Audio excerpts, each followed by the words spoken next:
I call this meeting of the Northeast Independent School District to order. Let the record show that a quorum of board members is present, that this meeting has been duly called, and that notice of this meeting has been posted in accordance with the Texas Open Meetings Act, Texas Government Code Chapter 551. The board will now adjourn into executive session pursuant to the following sections of the Texas Open Meetings Act. Texas Government Code Section 551.071, 551.074, and 551.076, and the time is 5:30. The board will now reconvene into open session, and the time is 6:53. On behalf of the trustees, I would like to welcome you to this evening's meeting of the Northeast Independent School Board. This is a business meeting of the board held in public.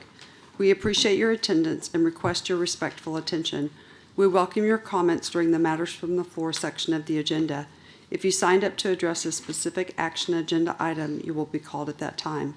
We wish to emphasize that this is a business meeting of the board, and while those in attendance may disagree about issues, it is our expectation that everyone will conduct themselves in a respectful and professional manner. Disruptions to this meeting by anyone will not be tolerated. In the event any person or group disrupts the meeting, a warning will be given to stop any disruptive behavior. Anyone persisting in disruptive behavior will be removed from the meeting. The board may also call a recess in the event of persistent disruptions so that individuals who engage in disruptions can be removed. It is our intent to conduct this meeting in an orderly fashion. Finally, I would like to remind you that it is the mission of Northeast to challenge and encourage each student to achieve and demonstrate academic excellence, technical skills, and responsible citizenship. Item 5, Invocation and Pledge of Allegiance. A, Johnson High School, Mr. Cumelander.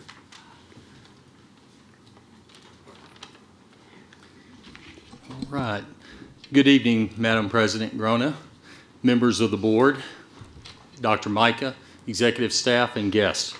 It is my pleasure to be able to bring two of our outstanding students at Claudia Taylor Lady Bird Johnson High School to do the invocation and the board pledge tonight.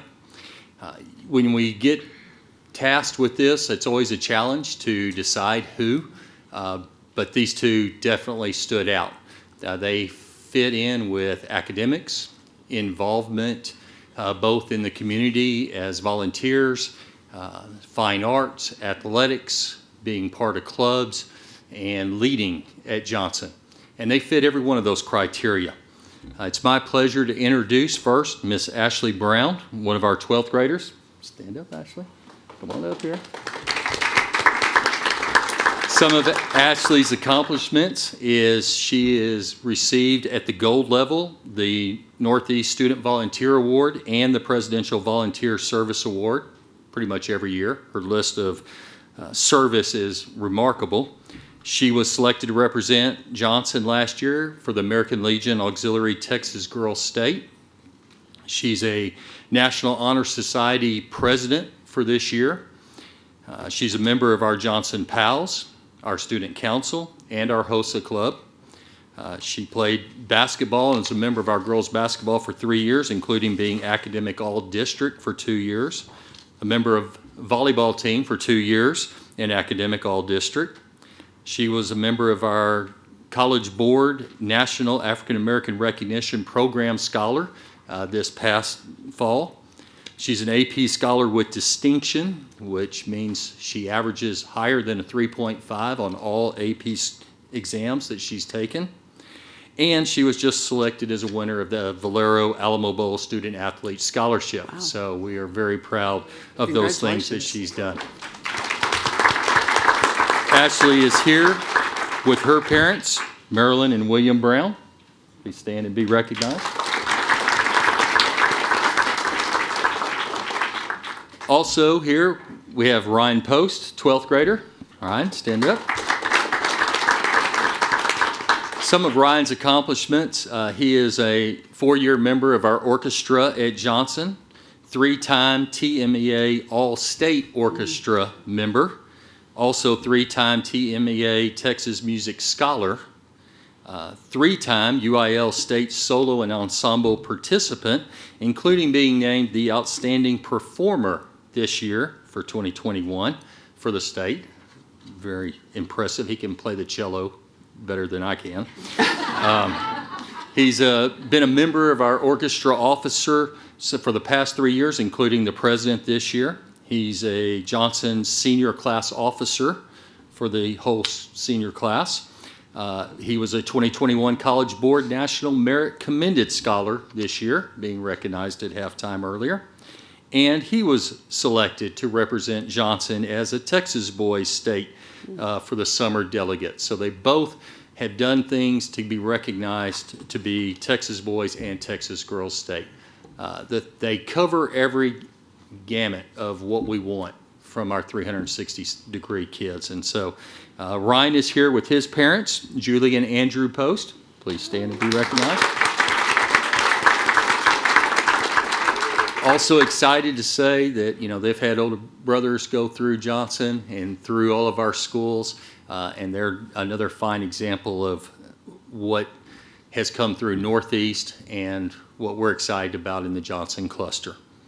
Ashley is going to lead us in the invocation for the evening, and then Ryan will be leading us in the pledge to the American flag and the Texas flag. If at this time, would everyone please rise, and Ashley will take over. Good evening. The most valuable thing I have learned in school is to become friends with my mistakes. For years, I've spent an extensive amount of my time nagging myself about my imperfections, chastising every mental slip. Gradually, over time, my teachers, mentors, coaches, and friends have opened my eyes to seeing that my negative take on my errors was more of a detriment to my success than a supplement. Together, they made me realize that the key to my success lies not in the lack of mistakes that I make, but in how I develop from the ones I've already made. Accepting that I wasn't perfect, that the words I spoke, the choices I made, the life I lived could never be perfect, was one of the most terrifyingly necessary checkpoints in my life, and it is one that we must all cross. Although it comes with great difficulty, in the words of Amanda Gorman, we will not be turned around or interrupted by intimidation, because we know our inaction and inertia will be the inheritance of the next generation. Our blunders become their burdens, but one thing is certain. If we merge mercy with might and might with rights, then the love of our legacy becomes the change of our children's birthright. We must learn from our mistakes. We must learn from history, for the future relies on it. By calling forth the past in order to better navigate the future, we construct bridges and establish foundations and monumental feats that no one before could have imagined achieving. Become best friends with your failures, and you ensure an abundant future. Thank you.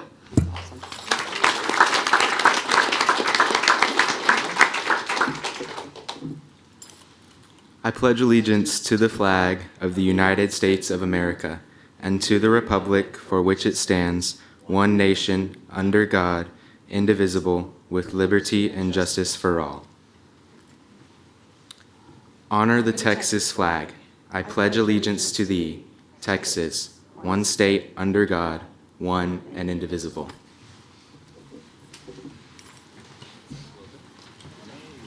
Ashley and Ryan, if y'all will come forward, I have certificates and would like to take a picture.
Item 6, matters from the floor. The trustees welcome comments from members of the public during this time of the meeting. Generally, board members do not respond to public comments during the meeting, although members may request further information or a future agenda item on a matter raised during public comment. As explained fully in the board's written procedures for this time, the matters from the floor portion is a limited public forum. Accordingly, speakers may present on a topic related to district business. Tonight, we're adjusting it to 2 minutes. 2 minutes, but are not permitted to make 1, personal complaints about an individual staff or board member that should be raised using the district's grievance policies. 2, a personnel action. 3, a student disciplinary matter. 4, a complaint about a particular student. 5, or pending litigation. If you sign up to speak on a specific agenda item, you will be called up when the board reaches that item. Any person who persists in speaking on topics after being directed not to do so will lose the remainder of their time to speak and may lose their privilege of addressing the board at future meetings.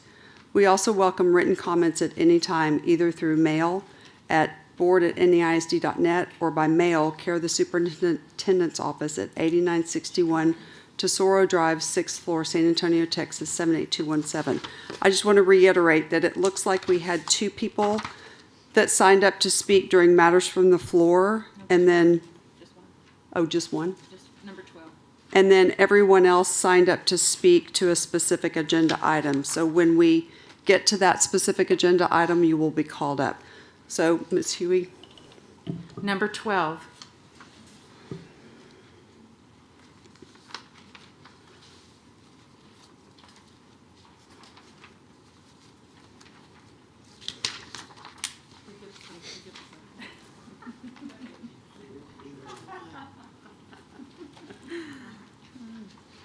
Good evening, President Grona, board members, Dr. Micah, executive staff, and guests. I'm Patsy Esterline, president of the Northeast AFT, 10615 Parent Vital, Suite 203, San Antonio, Texas, 78217.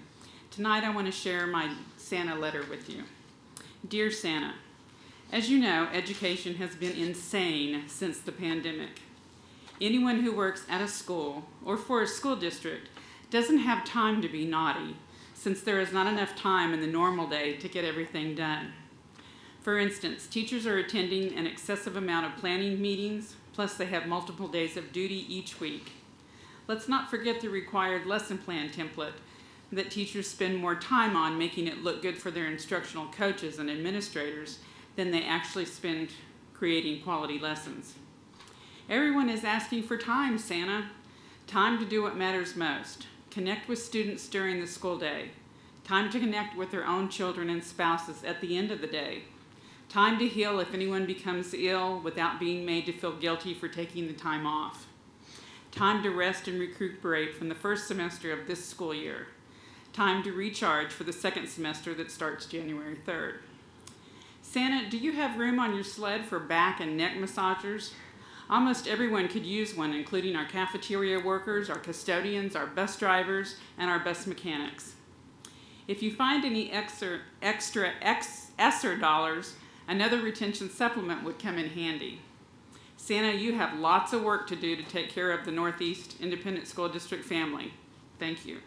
And on a personal note, I just want to say thank you for the vaccine clinic Saturday at Piper Bass. I was able to go and get my Pfizer booster. So I appreciate that opportunity. Thank you. Thank you.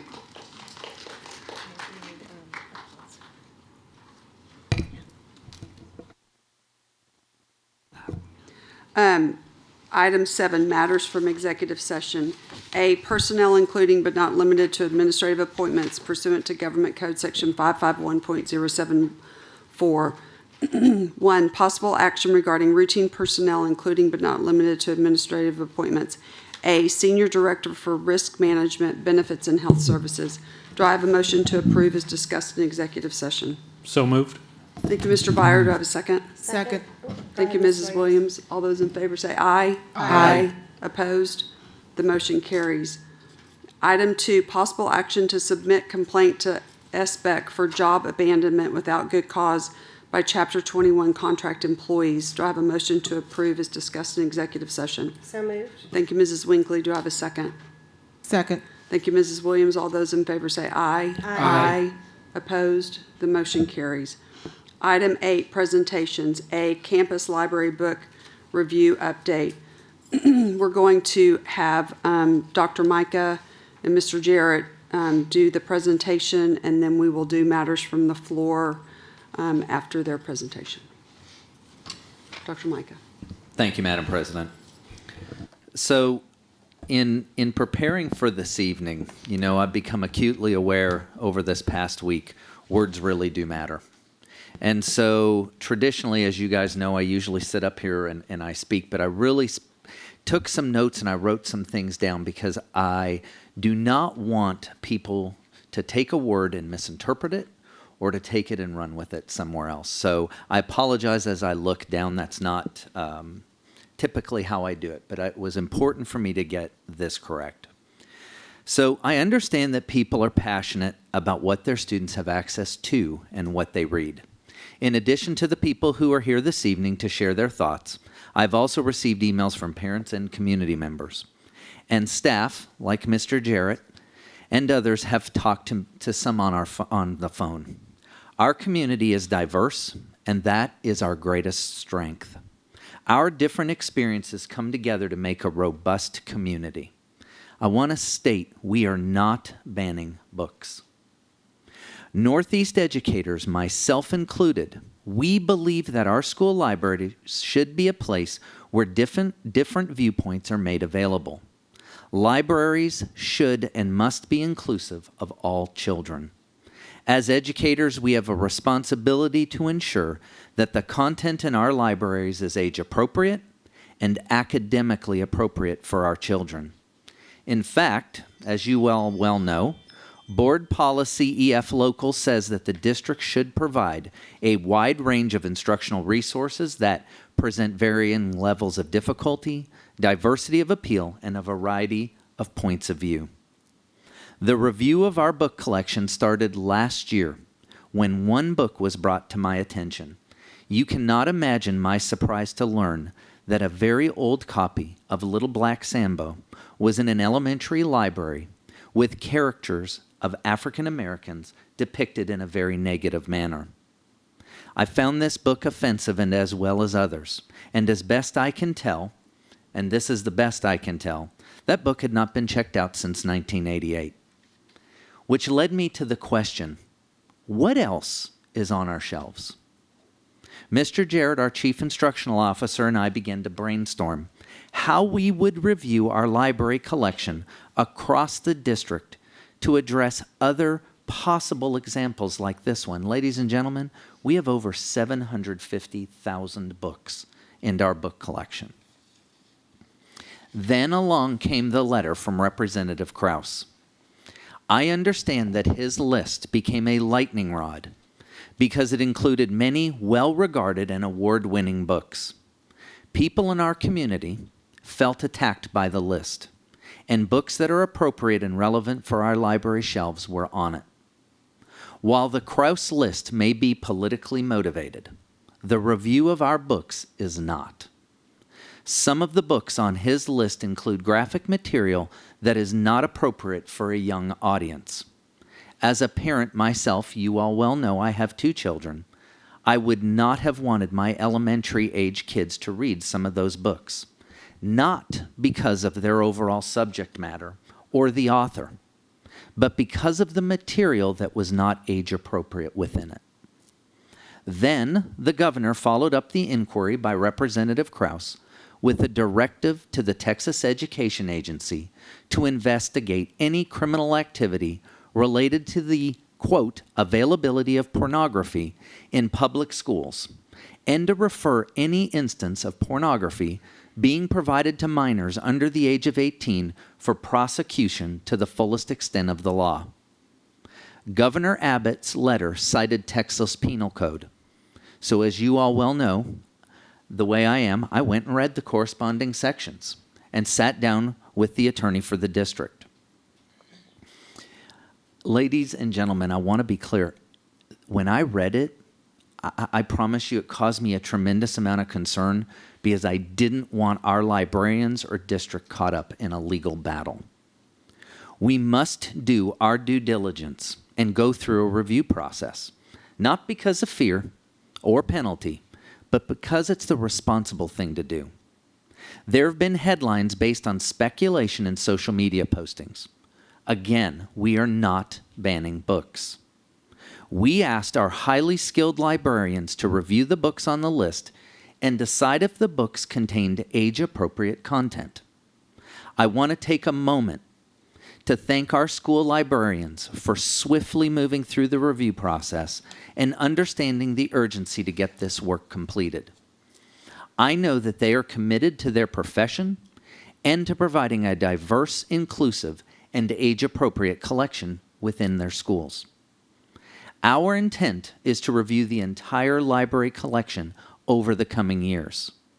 I say the coming years, ladies and gentlemen, because again, we have over 750,000 books in our collection.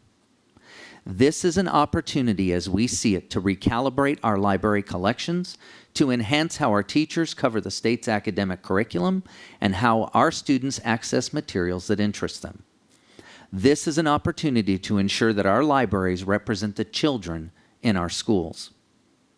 Our community is evolving, and our library collections must evolve as well. We need to ensure that our collections are timely and relevant to the students in our buildings today, not 50 years ago. I thought about this. How many of our library books may still contain Pluto as a planet? Or how many of our books are covering world geography that list outdated countries' names? By the way, I don't know that answer. But it's those kind of issues our librarians will be considering in the coming years. I want to conclude before I ask Mr. Lopez to come up by mentioning the news story covered by the Dallas Morning News and the Texas Tribune last Friday about a school district under investigation by TEA for failing to properly review and monitor library books. This investigation is a result of Governor Abbott's directive to TEA that I mentioned earlier. It is my greatest fear now that has become a reality. That is exactly what I was trying to prevent for our librarians and for this school district. So with that, Mr. Lopez, if you would come up, I have a few things that I would like for you to address. So, Mr. Lopez, one of the things that I have heard, and Mr. Jarrett have heard, as well as maybe some of the board members, is did Representative Krause have the authority to issue what this investigation to this school district? Could you explain what we found as we discussed? Yes. Good evening, ladies and gentlemen of the board, executive staff, and guests. So Representative Krause is the chairman of the House Committee on General Investigating. That's a statutory committee that essentially allows for broad reviews of all sorts of state agencies and political subdivisions, of which the Northeast ISD is one. That's covered in Chapter 301 of the Texas Government Code. Section 301.020, subsection B, specifically grants that committee the ability to inspect the records, documents, and files of any political subdivision of the state, again, which the Northeast ISD is. Now, ordinarily, that statute really speaks to the idea that the committee act as a whole. However, when I went back and looked at the actions of the committee, back on March the 9th of 2021, the committee met up in Austin. And during that meeting, the committee voted unanimously, and there are 5 members of the House on that committee. There were 5 at the time. That committee voted unanimously to allow Representative Krause to act unilaterally on behalf of the committee when it comes to inspecting the records and documents that exist in a political subdivision. So that basically allowed Representative Krause to be able to make the kind of request that he did, which is wanting to find out from school districts how many of the books on his list that it had.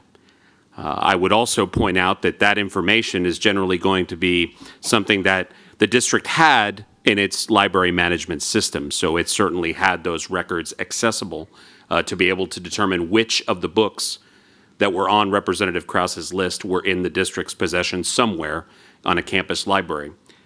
The other piece is that information, because it exists already in the district's records, would also be something that would be generally subject to the Texas Public Information Act, which is open records. So that information was something that Representative Kraus did have the legal authority to request. And Mr. Lopez, you and I worked together to send a letter in response to that request, because that request contained threefold, which did. we were unable to comply with the third request. That third request was about any other books that could contain, and he defined some determination. Again, we listed in there that we could not comply with that due to the fact that there was no ability on our part to do that kind of query. That was not a record that we have available to us. That's correct. I mean, in the end, what this provision allows Representative Kraus to do is to inspect existing records and documents in the possession of the school district. As you point out, Dr. Micah, the third category of information that Representative Kraus wanted or requested was not information that the district had record of or tracked.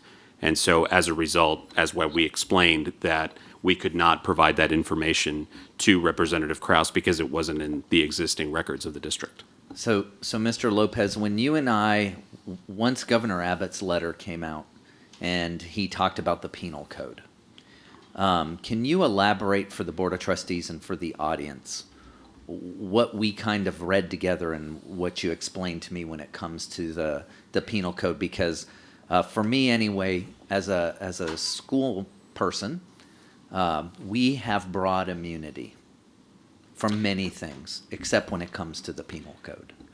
Yes, so the penal code chapter that was being referenced, and I think that the governor is relying upon, is chapter 43 of the Texas Penal Code. And in particular, he's really focused on section 43.24 of that penal code. Now, as you point out, the penal code is really not going to be enforced against entities generally, but it can be certainly enforced against individuals.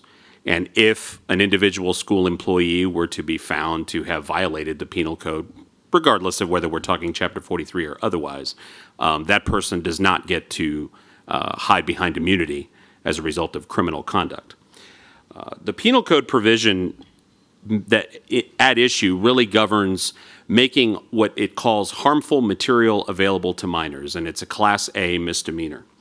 And it defines harmful materials, and I'll read the definition for everyone's benefit. Harmful materials is defined in the penal code in this particular provision as content or materials as a whole that appeal to the prurient interest of a minor in sex, nudity, or excretion, is patently offensive to prevailing standards in the adult community as a whole with respect to what is suitable for minors, and is utterly without redeeming social value for minors. Now, that's not a very easy definition as far as trying to implement that. Certainly, two different people can have two different beliefs on what is utterly unsuitable for minors, but nevertheless, you can see where this is an issue that is going to, I think, continue to surface. You're seeing it some with this investigation that was launched against another school district. I think the idea is it's going to be important to essentially determine, or for librarians to be able to determine, what is appropriate, age appropriate, what is appropriate for students to be able to have access to ensure that it's not harmful material. Thank you, Mr. Lopez. And the last question that I'd like for you to address is, throughout the past week, I've heard comments like you violating the First Amendment through this piece. And again, you and I spoke at length about this along with Mr. Jarrett. Can you elaborate on the First Amendment piece on what we did? Yes. So the U.S. Supreme Court in 1982 decided a case called PICO. It was Board of Education versus PICO. And in that case, which deeply divided the Supreme Court at the time, it was specifically about a school district's removal of 9 books at the time, including Slaughterhouse-Five by Kurt Vonnegut as one example. And the reasoning behind that was because the school felt that those books were what they called filthy and had no place in a school library. A group of students sued, alleging that the school district had violated their First Amendment right to be able to access those library materials, those library books. The Supreme Court essentially said, well, libraries do implicate students' First Amendment rights if books are removed. But that doesn't necessarily mean that schools are powerless to essentially take into account whether or not certain books may be age appropriate, certain books may be titled as obscene, or certain books are just simply not educationally suitable for certain groups. The bottom line is that as First Amendment rights have shaken out over the years since that 1982 case, the key for school librarians to remember, and I think it's certainly covered in Board Policy EF, is that you can't engage in viewpoint discrimination. In other words, when you get into library books, a school district could not make a decision, for example, that because it disagrees with particular ideas or viewpoints that may be expressed in a variety of books, that it should therefore remove those books and only leave certain books on viewpoints on the shelves that it does support. So it's important to understand, and your board policy, which has been in existence for a long time, talks about the fact that even when with respect to controversial issues, that really the function of the library is to present a variety of different perspectives, a variety of different kinds of books, detailing a variety of different perspectives on those issues, because the idea is to ensure that students have First Amendment rights to access those materials. Now, again, having said that, there's a contrast between having those kinds of materials available to students while also making sure that materials are not harmful, they're not obscene, they're not, just as an example, you wouldn't put a copy of the Anarchist Cookbook, which contains bomb-making information. You wouldn't necessarily put that on a school shelf for obvious reasons. So again, that's something that would not be considered educationally suitable. So when you're talking about that, you do have the ability to control that, but this is not about viewpoint discrimination. And so that's really the distinction that we want to preserve, that the school is not engaging in that kind of viewpoint discrimination, which would potentially violate students' First Amendment rights. And my understanding is that is not what is at issue here. That's not what we're doing. Thank you, Mr. Lopez. If you would stick around, I'm going to speak to Mr. Jarrett, and there may be some questions for you. Thank you. Thank you. Mr. Jarrett. Yes, sir. You know, as we've heard all sorts of different comments about what was said and what was being asked to be done. So could you speak specifically to what you actually had asked to be done at our libraries? Sure. On December 2nd, I sent an email to the Director of Library Services, and essentially my email read as such. We need to pull books from Kraus lists and review them. We need to ensure our book collection supports our district guidelines, provide a comprehensive collection that is age appropriate, and support for all students and backgrounds. Once books are reviewed and deemed appropriate, they should be returned to circulation. You are welcome to split the reading of books amongst the various librarians, but we need to make sure that we are at least verifying if they should be on our shelves. Books should only be labeled under review, and please keep in mind, we will not remove books, but only librarians will.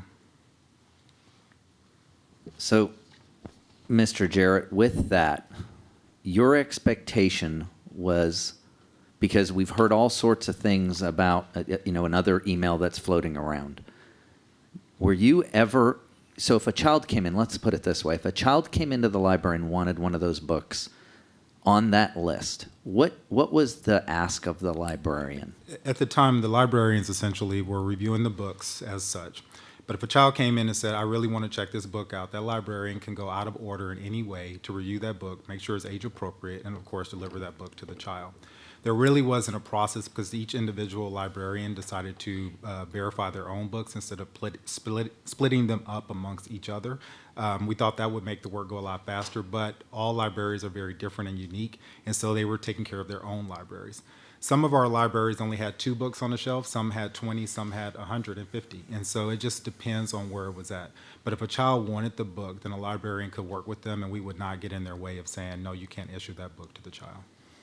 So, Mr. Jarrett, as we look forward, I mentioned, over the years we're going to have to be working on this, right? Yes, sir. I mean, this is one of those things that you and I have met extensively about and talked. Can you explain for the trustees and the members of the audience kind of the things that we're looking toward on the horizon and kind of where all of this is heading?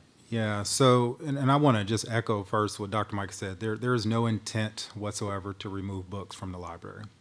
The intent of a book is considered for removal. It is because a book is damaged, outdated, and no longer factual. If that book is even considered for removal, it is replaced with a book of the same topic or interest level for students to be able to check out. So essentially, all books will remain on the shelf to cover the same topics that we've already had in place. And so going forward, one of the things that we first started the conversation with is how do we create a partnership with our parents and the school? And so we've been working with our technology folks in creating a system in our Skyward, where essentially when children check out a book, a parent, if they're interested in what their child is reading and want to be a participant with that, they can actually look into Skyward, see what their child is reading on a regular basis. That is something a feature that we're adding for our families, so they are fully aware what their kids are interested in. Not for a sense of just checking up on kids, but I think it's important for us to be a partner with their kids in their education. And if they're interested in something like basketball, then that parent can be aware of that. Mr. Jarrett, and when will that be activated? That actually will be activated after the break. We met with the vendors, and they're able to extract our database into Skyward and be able to, so parents will be able to see what their kiddos are And reading. when he mentions technology, it was really MIS, correct? MIS, yes, sir. Mhm. That worked very hard, and so thank you to those programmers. Yeah. Dan, will you please make sure that they know for working so hard with to get that stood up so quickly so that our parents can truly partner along with us. And so the other part is that even as we have young adult books, so our elementary school is relatively easy. We need to first verify and make sure we have age-appropriate books. Some of the books that ended up on our elementary campuses were by accident. We had a book that had the exact same title, same color of the book, and it was an oversight by the title. The authors were different, and that was the only thing. And once discovered, of course, that book was moved to the appropriate level. The reason I say elementary is relatively easy because the review process essentially identifies the age group pre-K through second, 3 through 5 or whatever the case is. Where it gets a little convoluted is when you get into the young adult to adult versions, where it can be 90% of the text is very rich and robust and actually yields itself to a greater good of the kids. But there very well could be some information in there that has vulgar or obscenity in there. Well, at a high school campus, you can have an 18 or a 19-year-old student at that campus, and that child also should not be denied access to resources that is age appropriate for their maturity level. And so you have to create a space where those kids can be able to access those books. But we also have parents who are partners with their kids in education and know their own kids' maturity level. And so our effort is to create a space in the library where we have young adult and an adult section so that kids can check out books if they're 18 and over, but also for younger children. And with our Skyward feature, if a child who is younger than 18 is on the campus and the parent wants to make sure that child is reading age-appropriate books, they can look at that Skyward app every single day and know what book that child checked out. So as these lists come out and variations of different people come up, our attempt is really to be proactive and create partnership and really be transparent with our families so our kids can have the books they want to read, but also make sure that they're age-appropriate in our schools. Thank you. Yes, sir. All right, Madam President, would you like to go ahead and proceed, and then we'll come to questions? Okay, at this time, Mrs. Huey will call those who have signed up to speak to this agenda item. Let me get the timer turned back on. Hang on just a second.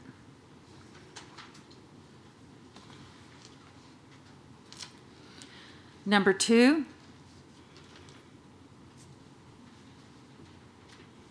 You can come to the microphone in the center, please. That's okay. we need to state their name. And then just state your name. Sarah Robles. Thanks. 1984 is a great novel by George Orwell. It highlights the activities of totalitarian governments and walks the reader through a dystopian society. The reader is educated on the terrible consequences of extremist governments. The Handmaid's Tale by Margaret Atwood serves the same purpose. The novel is situated in a totalitarian U.S. in which women are stripped from their rights, are not allowed to read, and are used as sexual objects with the main purpose of breeding. Now, one of these books is targeted by the cross list, which leads to the question, what is the difference? The difference is that the latter is written by a woman and speaks directly on the fate of women in a patriarchal society. Harmful material towards minors has been often described as that which is patently offensive to prevailing standards in the adult community. NEISD has removed books from the list before checking with parents. In fact, the first time this censoring was mentioned to parents was on an email on Tuesday 7th. This email explained how there has been misinformation swirling around throughout our community about the book removal process. It also says that the removal is not about politics or censorship, but rather about ensuring that the books available to students do not contain obscene or vulgar material. This would be a fair point, except that the books being removed merely portray one type of ideology, confirming that it is politically motivated. It is also valuable to note other books that have been challenged to through other lists due to their content, but have not been mentioned in the Crosses list. Perks of Being a Wallflower by Chomsky is an example of a challenged book that is not mentioned on the list. The writer and most characters are white, therefore the novel only represents the white experience. Thank you. Thank you. I would ask that we not have applause, that we're just going to call the speakers up and let them speak. And thank you. Number 3.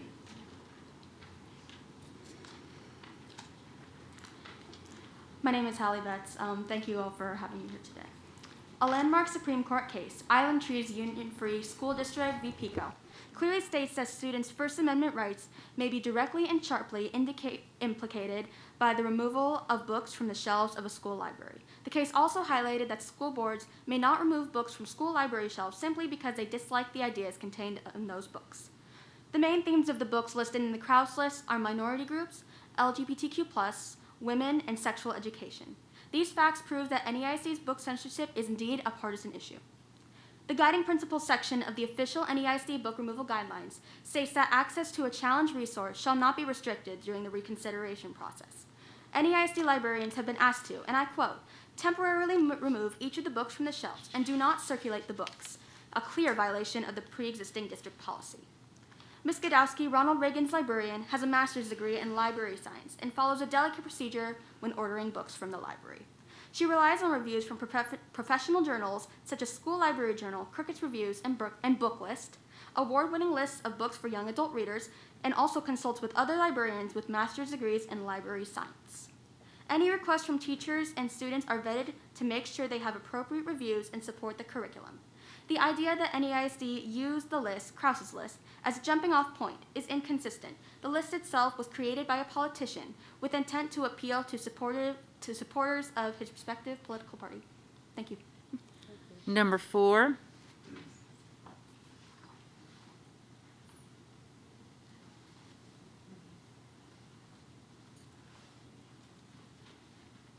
My name is Adonis Sherman, and I'm the president of the Northeast Education Association.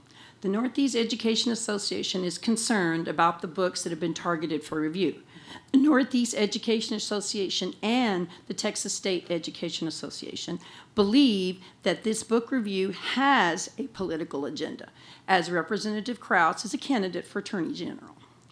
NEA is seeking assurances from the district administration that no book will be reviewed simply because it deals with subjects such as race relations, LGBTQ issues that make some people very uncomfortable and in turn consider the vocabulary in them vulgar. We are asking that any book review committee that the district is forming please include some classroom teachers, some library staff, counselors, and include parents on the committee, please. We also support the existing policy that allows parents to view any book that their student has been checking out that they feel is inappropriate. Thank you. Number 5.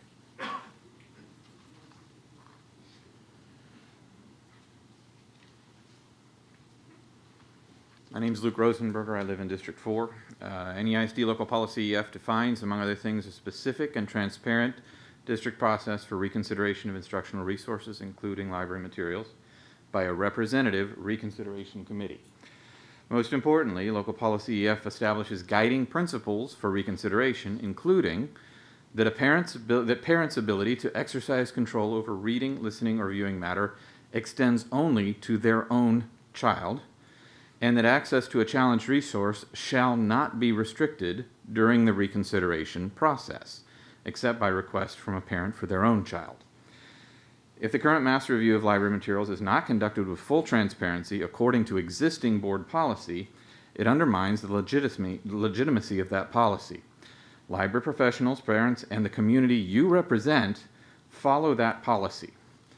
If district leadership is allowed to circumvent the policy, particularly in a proxy capacity for politicians who don't even live in the district, it undermines the role of our elected Board of Trustees and the legitimacy of all board policies. I call upon the board to investigate whether the current mass review is being conducted with the full transparency required by local policy EF and according to its procedures. If not, it's imperative that you halt the review immediately and return to circulation all materials removed from libraries. Most importantly, I ask you to ensure that all future reviews of district instructional resources follow the procedures and guiding principles of local policy EF. Number 6.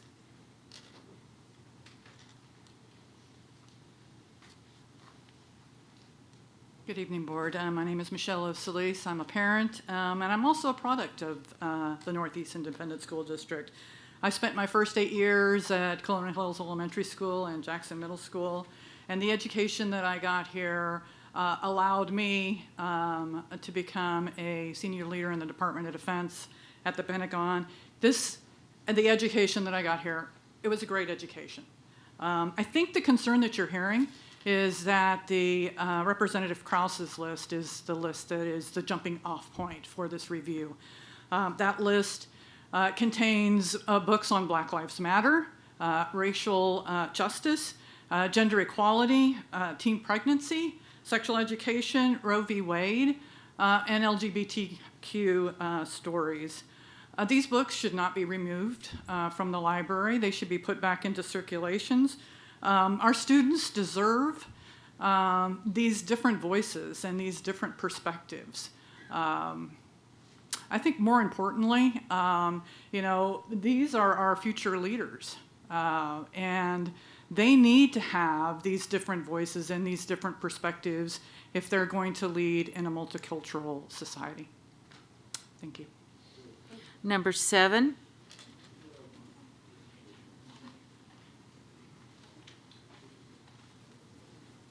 Good evening. I'm here as a parent to oppose NAISD's actions. I'm sorry, Marisol Stephen. Thanks.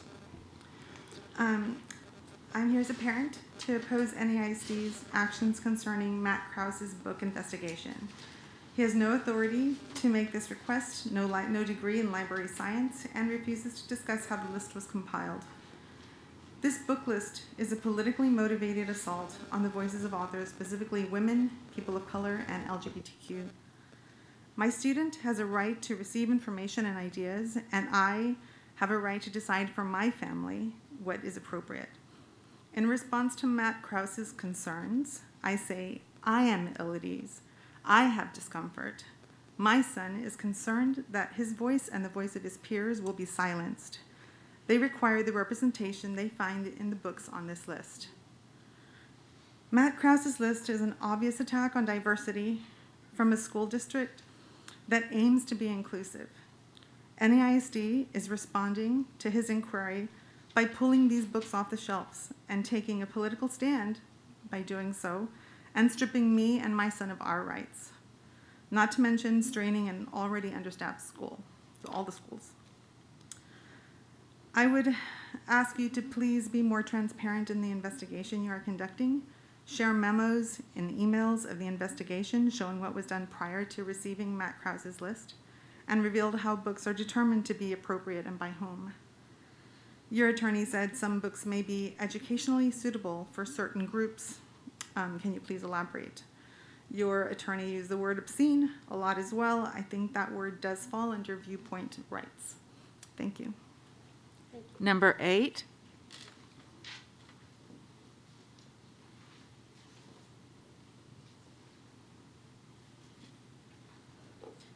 Good evening. My name is Amanda Jennings, and I'm a Reagan High School senior. I'd like to talk with you all today about the Krause list and its implementation in the schools at NAISD. Firstly, Matt Krause is a Republican lawmaker elected by the Fort Worth community. What say should he have on the lives of the students in a district that is not his own? What does he know about the education of children at any level, and why is NAISD deciding to act on his request, even though his letter is informal and optional to implement? Although you may say this is not a politically driven act, it is. This letter was written by a politician, The books were chosen and listed by a politician. NEISD is composed of public schools, so why should partisan politics affect us? Krause's list is a blatant censorship of LGBTQ+ individuals, people of color, and historical matters of race, sex, and sexuality, with books ranging from fictional queer characters to strictly historical books that would be taught in advanced placement classes due to topics regulated by College Board, regardless of Krause's list. These books are not being reviewed because of explicit content, even though that is what we are being told. A majority of the 400 books that are being pulled concern minority groups. Some do not even seem to concern sex, just by reading their titles. It is clear that the explicit content reasoning for pulling these books is a scapegoat to cover up the discrimination occurring. Kids need to feel represented by the books that their schools provide, and those who don't know about minority groups should have access to these books to learn. History isn't always pleasant. It's often upsetting or uncomfortable, and if we hide students from anything that might make them uncomfortable, we are hiding the truth from them. To remove these books is to remove the representation of a major portion of the student body. I, my friends, and other students like me in NEISD have the right to be represented just like anybody else. Thank you. Number 9.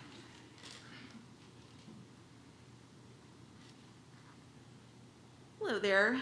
I'm Bethany Lee, representing San Antonio Mama Bears and Mothers Against Greg Abbott. We are present and we are angry. Krause's list of banned books includes many Black authors, authors of color addressing and discussing race, authors from our LGBTQIA+ community, books on puberty and developing bodies, sex even, books that are natural and historical and uncomfortable, but are necessary. Even if it means a difficult conversation, I implore you to think of the children actually going through these very real situations in desperate need of knowing they're not alone, especially when trusted parents, family, friends, educators are not emotionally or physically available. These bans are un-American talking points that do not deserve our attention. We need to focus on continuing to provide the wonderful education our great state has provided thus far. And I'd like to add a little tidbit. Based on the definition Mr. Lopez provided, right, Mr. Lopez? Sorry.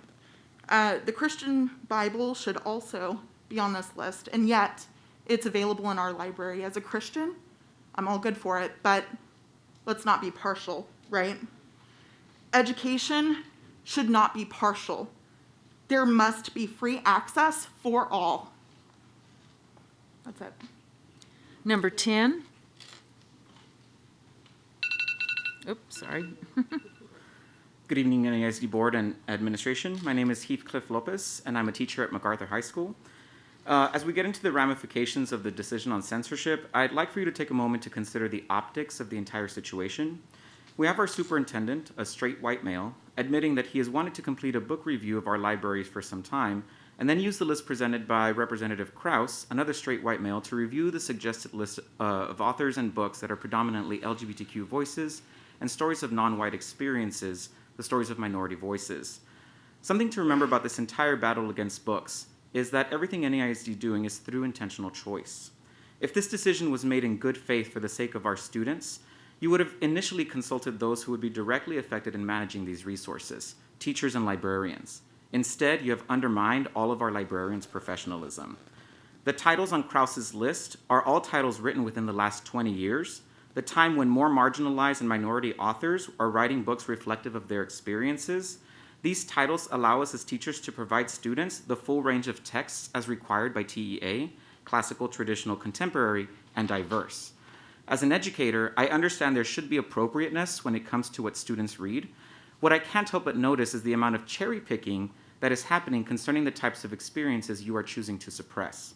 Obscene tends to skew towards the experiences of the marginalized, and the district knows this full well. There are employees of NEISD who have been here for many years who have had their faith in the district completely shattered and destroyed. Teachers and librarians who see the values that they hold dear are no longer aligned with the district's values based on this decision? How are you planning to keep teachers here who, like me, no longer feel welcome? How are you planning to address students who feel anxiety, stress, panic, anger, resentment, and sadness surrounding this attack on books?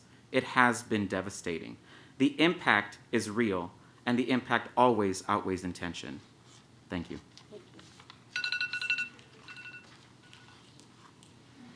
Number 11. Good evening. My name is Elena Sorensen, and I came here to state my opinion as a student on the matter that has been going around the NEISD district. As the president of the MacArthur Shelf Love Reading Club and a member of the LGBTQ community, it is my goal to spread and express love in many different ways. One way is being through books. I've heard from many of my teachers that the NISD district had always wanted to promote equality and have every single person feel welcomed, loved, and represented. But I do not think that's the case with these circumstances. With the news going around with Representative Krause's request, our school is, to quote San Antonio Express News, ban or relocate 75 books, including several with vulgar or obscene material. Even if these books contain this vulgar or obscene material, why does a few students' parents decide what every single student is or isn't allowed to read? Some of these books hold real-life experiences. For example, In the Dream House by Carmen Maria Machado. This book is about a queer woman surviving an abusive relationship. Yes, some of the language in this book are very advanced, and it takes a mature audience to understand these types of books. But just because it takes a mature audience doesn't mean that we have to remove or ban or remove them from our shelves. Sometimes books are the only things that we can turn to, and how are we supposed to turn to books if you are restricting access to them? Teachers are here to provide that education and guidance, but how are teachers going to give us guidance on real-life experiences if these experiences are getting taken or moved off shelves because they are too vulgar or obscene? And if it's irrelevant whether the characters in the book involve males or females, then why have the 4 books that have already been flagged contain experiences of the characters of the LGBTQ community? I can see why they can be inappropriate for some students, but I think completely banning these books and from people's grasp sends them the wrong message. When students can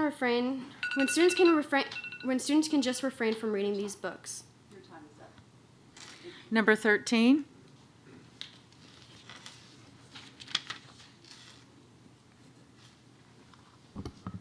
Thank you. My name is Tom Cummins, and I'm representing Northeast AFT. Madam Grona, Madam Chair, members of the board, Dr. Micah.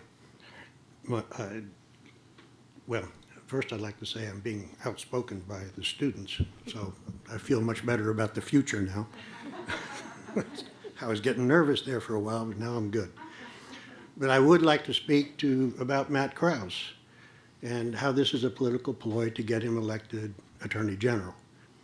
Well, now that he's made this mess, as I understand it, he has now filed to be a candidate for district attorney in Tarrant County, Fort Worth. So he's left us a mess and gone, as I understand it. Who are his targets? The most vulnerable in our society. Gay, transgender, minorities. Those are who he's really targeted. These groups need books. Well, particularly, I've known gay students who've gone through and have found solace and understanding in many of the books in the library regarding gay rights. He's also attacking the legal rights and human rights of students and trying to block their knowledge of that. Now, we do recognize the right of the parent to learn to monitor what the students are reading. But they also the other side must also recognize that other parents should have the freedom to have their child read what they would like. So it's a two-pronged thing. Freedom, though, is on the side of the students who need this information. So there's one other thing. Someone had mentioned transparency, and we hope there would be more of that. Thank you. Number 14.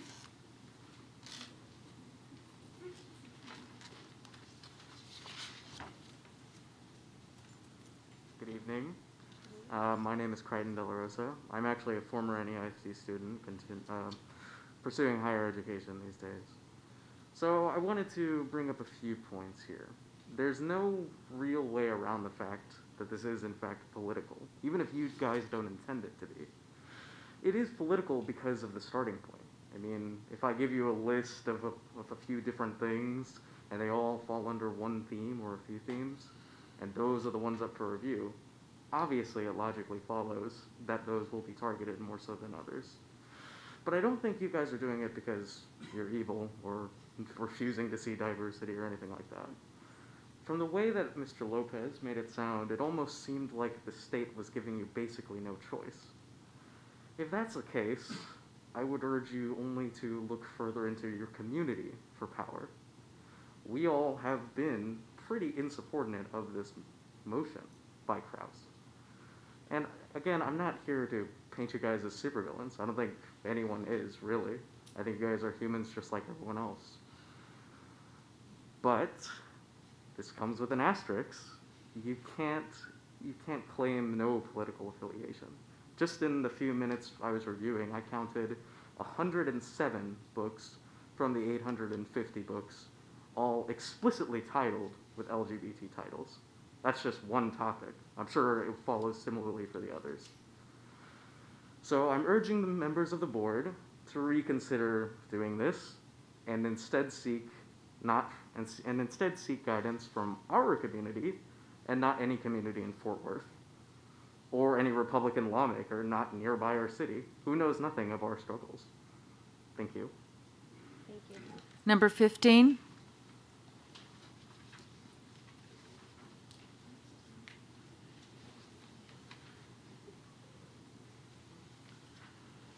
Hello, my name is John Zenteno. The guy who just spoke, I went to high school with him here in NEISD, so I think we have some type of insight into what's going on, and we have a say. Now, as he already stated, we have no ill will towards any of you, of course.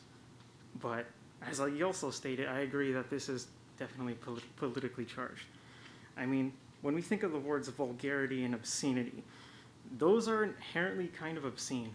No matter what, you'll end up circling back to the definition of a certain group of people do not like what's in this, what this book has to contain. Now, I understand that there are some books that have something explicit or something too far for, I don't know, let's say like a kindergartner. But the book review that Krauss, or the list that Krauss put, has a lot of questionable things on there that don't seem to apply to vulgarity and obscenity, like he uses them too loosely. One being the Roe v. Wade by Jane, which I've looked into a little bit. It seems as if it's just like an overview of the Supreme Court case and what it entails. I don't see anything wrong with that, and I don't see why it should be on that list. And it's not like that's alone either. There's also another book on abortion there. So I do think that this is a ploy for anything, just for Krauss to put pressure on you guys. And so I ask for transparency. I ask that you take this review, go with your gut. Don't think about the pressure that's being put on you guys. Because from my understanding, you have a lot of pressure on you from the higher ups. And I also wanted to state that there was a man in ancient Greece a long time ago who got put down for the same thing. Socrates, as you know, was poisoned, and they told him he was corrupt, he was corrupting the youth, and he was obscene. But what he really did was status the challenge quo. Thank you. Number 16.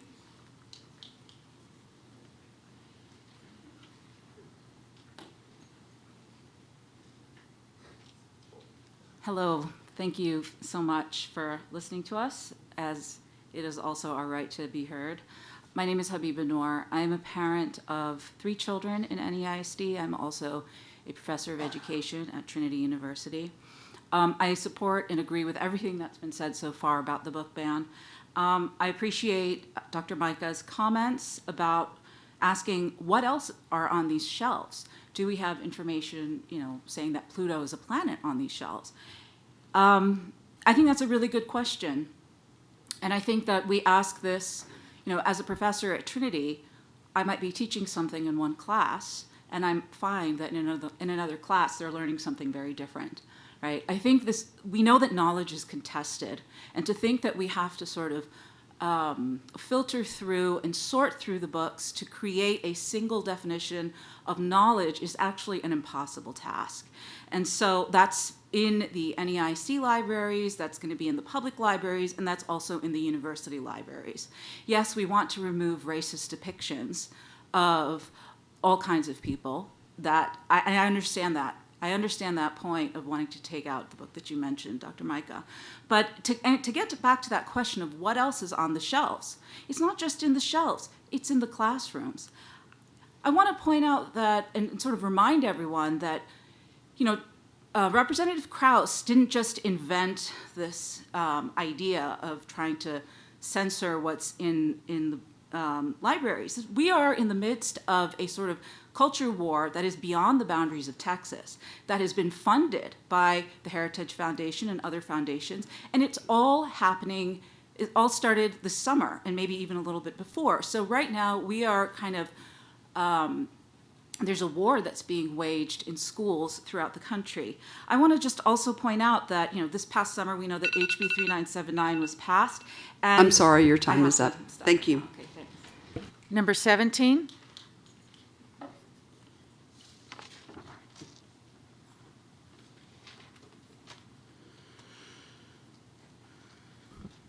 Hello, my name is Inaya Naqvi, and I'm a 9th grader at ISA. Recently, me and my peers have been discussing the recent announcement of book censorship in our libraries, and we all find it completely absurd and problematic. As I was looking through Matt Krause's list, I noticed that the vast majority of these books explores the topics of race and LGBTQ issues and more. These books were deemed to be vulgar and inappropriate, when in fact, most of these books are just trying to educate and inform us on these types of issues. These books tell the stories of POC and LGBTQ plus people. They don't make us feel bad or distressed. These books make us feel seen and represented. Removing these books won't benefit us in any way. What these books also give us is the love of reading, as they have for me. Angie Thomas is one of my favorite authors, and all of her books are on Krause's list. What you're trying to do by restricting what we can and can't read is limiting our path to knowledge and sense of the real world. There's a lot of regulation on what can be taught in the classroom, but libraries are spaces of freedom. So what this is doing is limiting our freedom to learn and understand the real world. Even though you've said that this is not a political decision, it is nothing but that. Decisions made for our schools should not come from political standpoints. I hope you understand where I'm coming from, especially as a student. Thank you. Thank you. And that's it.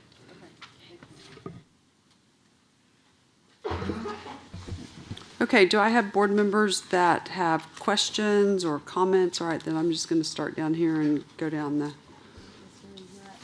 the row. Or, go ahead. Okay. All right. Okay, thank you everyone for coming. I think it's very important that we hear from our community. We've always said that as a board. I would like to know, is there a list anywhere of the books that were pulled off of Krause's list? So, excuse me, at this time, there actually been 20 books, so far, I'm sorry, there's 215 books have already been returned to the shelf that have been reviewed and don't carry any obscenity or vulgarity. And then they had 37 books that are actually being replaced because they were damaged or outdated in material, and they will be replaced with newer, more up-to-date books of the same topic that's being covered. And then we had 20 books that were sitting on an elementary campus that have been had material that was not age appropriate and that have been moved up to a middle school or high school. But no books have been removed unless they were damaged or outdated. So no books have been banned? No books have been banned. Okay, and because there were some authors that were named specifically, and I just want to make sure that they know that they can still check those books out. Although they were on a list and books were on a list, all of those books are still in all of our libraries, despite the ones that were taken off campus or the ones that were outdated and damaged? That is correct. Those Okay. books will fall under a special section, which will be young adult or adult for checkout purposes. And again, when Skyward, parents will be able to see what students check out. But we, of course, have those on the shelf because we do have mature students at our schools. Is there any way to, Mr. Jarrett, I don't know if it, to be transparent, is to have a list posted somewhere so people could see what actually what actually was pulled for review, where it went, kind of a tracing system? So Ms. Winkley, what we plan to do is at a future meeting, once this review is completed, to bring it back to you with a list to go book by book so that you see specifically, this book was moved to this level, this book was replaced due to some issue. These books have all been returned back. So you're going to see everything in its entirety. This is a living, breathing document. And again, as Mr. Jarrett explained, librarians are each doing it by themselves. And so while some have 2 or 3 books and it's complete, others have more. So it's just we don't want to bring you a document that shows one thing right now and it could very well change tomorrow. So once it's complete, we're going to bring it. Everybody can take a look at it 100%. You'll see the complete process that was followed and what happened to each and every book, because of that list, I believe there were 850 titles, Mr. Jarrett, Yes, roughly, sir. That right? is correct. We had 414, I That is believe, correct. of them. Mhm. So we That are didn't. back on the shelves? No, 414 of the 850 Oh, okay. were actually in our libraries. Okay. Through, correct, 215 have already been returned to the shelf. With a total of 252 that have been reviewed. While some of them, as he explained, have been pulled off due to damage or something else, and then they'll be replaced. Okay. So we're halfway through the review, basically. Yes, we have 162 books left total for the whole district. And the ones that are being replaced, really, that are dated are nonfiction at this point. Okay.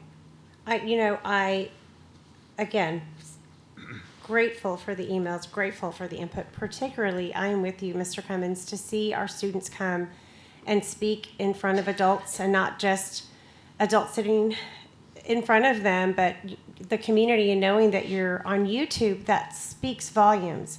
And we continue to encourage you to come and share your voice, because student voice is important. But remember, a lot of the times when you hear the words from media and social media, they tend to sensationalize things. It's not a perfect process, but it's a process. And I assure you that we're going to do everything we can to be transparent, because that is important. And thank you. Please continue to come back. And thank the librarians. If I heard you correctly, you said that the option was to split up the book so that it became a group effort, but for a librarian to take that responsibility on their own campus speaks volumes to the ownership and the pride and that is their place, and they recognize what's on those shelves it's what students come to learn about, and new things, and to validate things. And so I have such an appreciation for the fact that they each wanted to do their own library. So please send them a big thank you. Will do. Ms. Huey? Have the timer turned off this time. Okay. I'm going to echo a lot of what Ms. Winkley said. I truly, truly, truly appreciate the voices that we've heard tonight, both from the parents that were here and the students. For many years, we've heard a constant litany of we want our students to have critical thinking skills. That's been a basis for education of the future for as long as I can remember. And I can't imagine how we can encourage critical thinking skills if we don't encourage our students to at least think. I've had a problem with Mr. Krause's list from the get-go.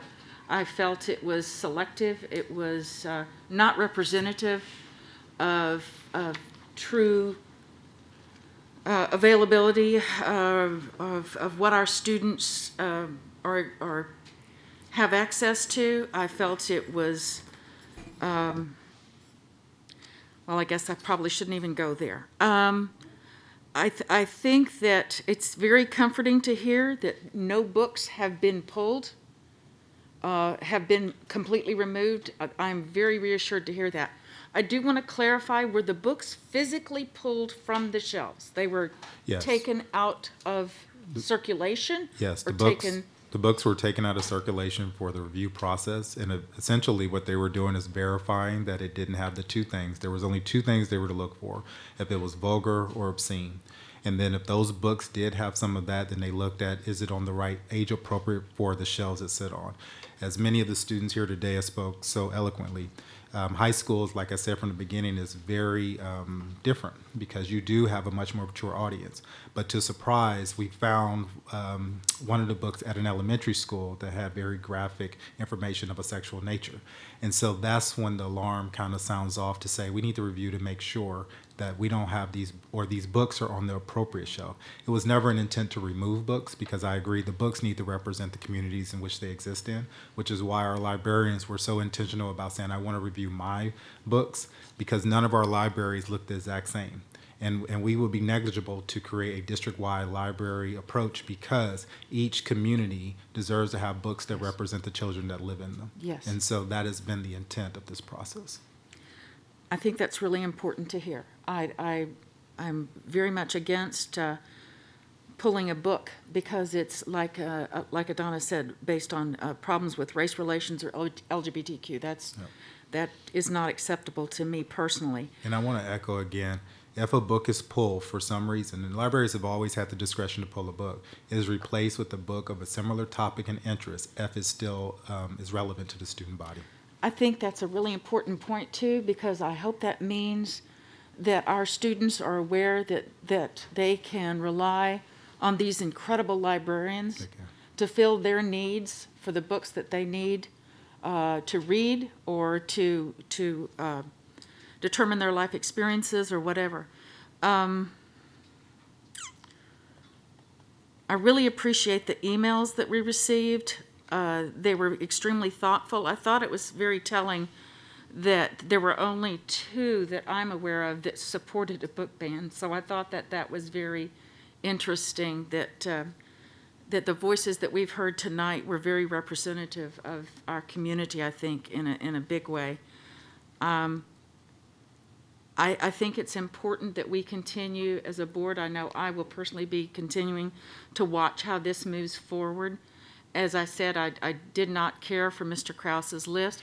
However, I do understand that over the years, we've had many, many instances where legislators have given us directives that we did not care for or were uncomfortable with, and we had no choice in the matter when we are legally bound to follow the state's mandates and legislative actions.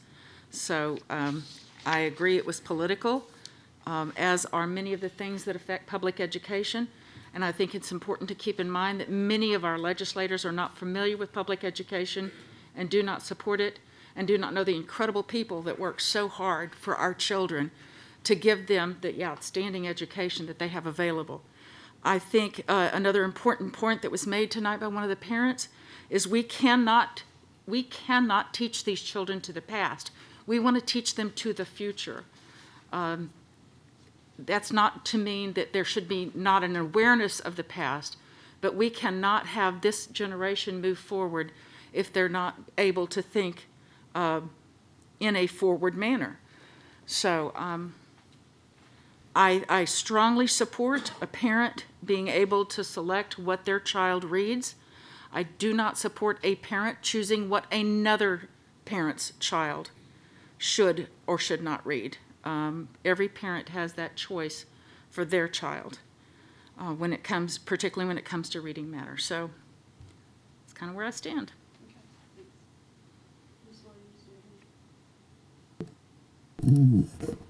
I was just trying to, thank you. I was just trying to get a handle on the numbers here. So we know that there were 850 on the representatives list, 414 were on our shelves. Okay, we reviewed 250, 52. 52 of those 414. And 215 were returned to the shelf. Yes, ma'am. Okay. And then there were like 20 that was outdated or damaged. 37. Oh, I'm sorry, 37. And 20 books moved from an elementary campus to a middle school, That was or a middle school relocated. to a high school. Yes, ma'am. Okay. Okay. Well, likewise, I appreciate everyone coming to share their thoughts, either in person or via email. Just a few questions. Excuse me. Who determines age appropriateness, or if a book is deemed inappropriate? The librarians only. The librarians. Yes, it is not a district-led initiative. We trust our librarians to make the decisions based on their background and knowledge. And then they also determine who places a book in their library. It's done by the librarians. Yes, ma'am. They do the research. Parents, students, different people can come in and recommend a book. Then they do a research where they read the reviews. Sometimes the reviews can be skewed, so they really should look at 2 to 3 different reviews. Then they submit their purchase to the Director of Library Services, who also vets that to make sure that it's age appropriate for the levels that it's going to, because they categorize it differently by age and grade level. And then that's where it gets a little tricky as the young adult and adult section, whether it should be on a middle school campus or high school. But that's kind of the vetting process. Okay. So I think I heard that earlier, we actually started a review process many months, was it last year or either earlier in March, before this letter actually came out. When do we, I don't know who wants to answer, but when do we or the librarians typically go through a review process of what's on their shelves? So good question. So that's part of where some of this is coming from, is the inconsistency. I mean, everyone has a weeding out process. Essentially, librarians go through books and they go and weed it out and make sure how often it's been checked out. Has it been on the shelf for 10 years, to the point of the book Dr. Micah talked about, hadn't been checked out since 1988. Well, if a librarian fails to do that, who's minding the hen house? In other words, how do you know that every librarian is doing their due diligence to weed the library? So part of our process is really coming up with a system that doesn't overwhelm our librarians, because we do have over 750,000 books, but creating a system where it's an ongoing process, because at the end of the day, the librarian is they're the curator of that system. And so really want to just start having conversations with them, like, what is the most efficient way? So if a librarian leaves and a new one comes in, they know that they're inheriting a quality library and not something that has been dated and materials have not been removed from the shelves that are no longer relevant and factual. So maybe at some point there could be something like a computer monitoring system that alerts a librarian and says, hey, this book hasn't been checked out since, I don't know, 1968 or something. Yes, you might So, and that's you part might want to of it. look at it. And a lot of them do a real, and I want to credit them. They do a really nice job of weeding the books. I'm not saying they don't. Right. But all it takes is one, right? And if one mistake leads to a young child reading something that is inappropriate that the parents aren't ready for them to see or hear about, then that becomes a challenge for that family. And so really what we want to do is create a process, just like you said, where we can systemically look at books and making sure that our libraries are up to date and current on all of our campuses, not depending on the person. Okay. And just to reiterate with clarity, so that everyone knows, we did not ban any books. We don't ban books. We're in the process of reviewing them, and even during that process, if a child wanted one of those books that was not in circulation because we were reviewing it, the librarian would work with that child to get them to make that book available. They sure could. And then Skyward would be available after the Christmas break? Yes, ma'am. Mm-hmm. Okay, so that parents can go on there, if they want to look at what their child checked out or reading, they can do that. And then that conversation is then between that parent and that child. Is that correct? That is correct. Okay.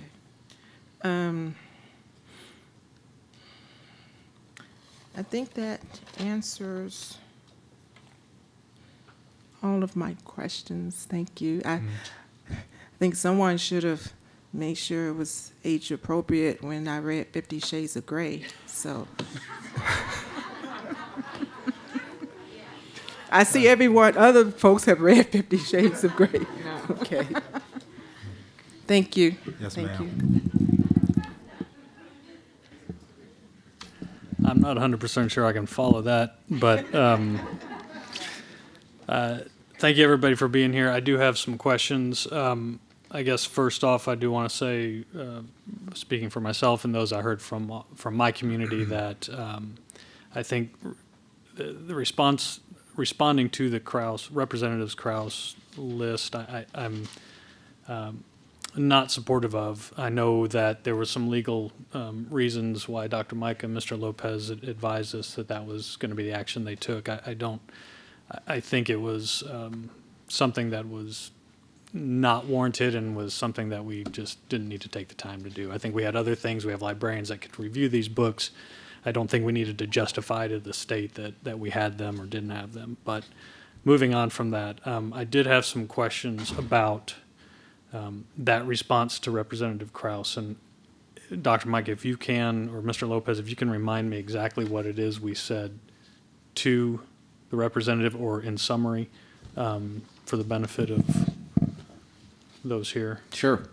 So, and Mr. Lopez, jump in and correct me if I'm wrong, because we crafted that together. So, Representative Krause's request was threefold. The first was he identified books and asked which of these titles we possessed and where they were. So not just simply did you have the book, but what location was that book located at. Okay? The second piece, Mr. Lopez, was, to that, what I responded and what Mr. Lopez helped me to answer that is we provided, here's the list. Here, and I think he also wanted to know how much money the district had spent on that. And so when we looked at our book collection, it is worth over $12.5 million. And of those books on that list, it was around 33,000 and some change that actually was that piece. The second piece of the letter, Mr. Loeb, the third was the piece we responded and said, we can't do this. We can't query. But what was the second part? Those two were those were the two pieces. And then the third piece was he wanted to know, all these categories, like every book on your shelf that may have discussed things like HIV or other topics of that nature. And we just simply don't. There's no existing record. There's no track. We don't have a database that tells us what all 750,000 books have in them. Correct. So there was no way, there was no record for us to be able to provide. And I want to reiterate one key point, and that was the list itself.